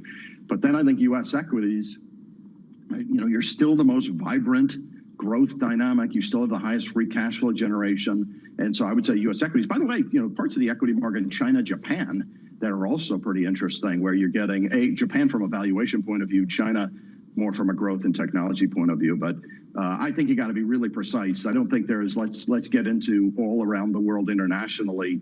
I think you got to be precise about where your asset allocation goes relative to the opportunity set. Well, let's work through that precision right now. You mentioned European financials, then you talked about the United States. Let's deal with Europe first and then get to the United States. European banks right now, Rick, as you know, the United Kingdom in lockdown, France, Germany, Greece joining the party that no one wants to join and go to in the last couple of days as well. Rick, why European financials right now, given the headwinds to the economy? Only one thing, Jonathan, price matters. And if I don't think there's an explosive growth dynamic that makes a lot of sense. I just think if you can buy some of the banks at 15, 20, 30% of book value in a reasonable growth dynamic and be willing to hold it for a period of time, that is it. Is that the big core of your portfolio? I don't think so. I'd still rather own parts of where technology is going to grow in the U.S., China, et cetera. But I don't mind taking some of these European financials at a fraction of book. I mean, they've rallied. Some of them rallied quite a bit in the last week or so, just because the price is really cheap. Listen, I think growth in Europe, as you said, COVID is not going away. I think growth in Europe is still a bit challenged. There's some technology companies in Europe that are interesting. There are some consumer oriented companies that are interesting, but the core of the portfolio is going to sit U.S. I think China should be a core of the portfolio. Japan has become more interesting recently, and I say maybe taking a little bit more EM, particularly in the debt side, but also a bit in equity can make some sense today. Rick, I'm not sure what you've left out. The U.S., parts of Asia, Europe as well. Let's just talk about U.S. just quickly, Rick. Final question for you. When the United States, there's been a huge debate over growth, a huge debate over value, the cyclicals. Where do you want to own in this equity market? What pocket of it? So it's the first thing, your point about I haven't left anything out. I just want to be really clear. I think the U.S. is the most interesting opportunity. And by the way, I think equities are much more interesting. So I just want to be really clear about why I'm more favorable about those parts of the world. It's in equity form that I think is more interesting. Otherwise, okay. So what sectors?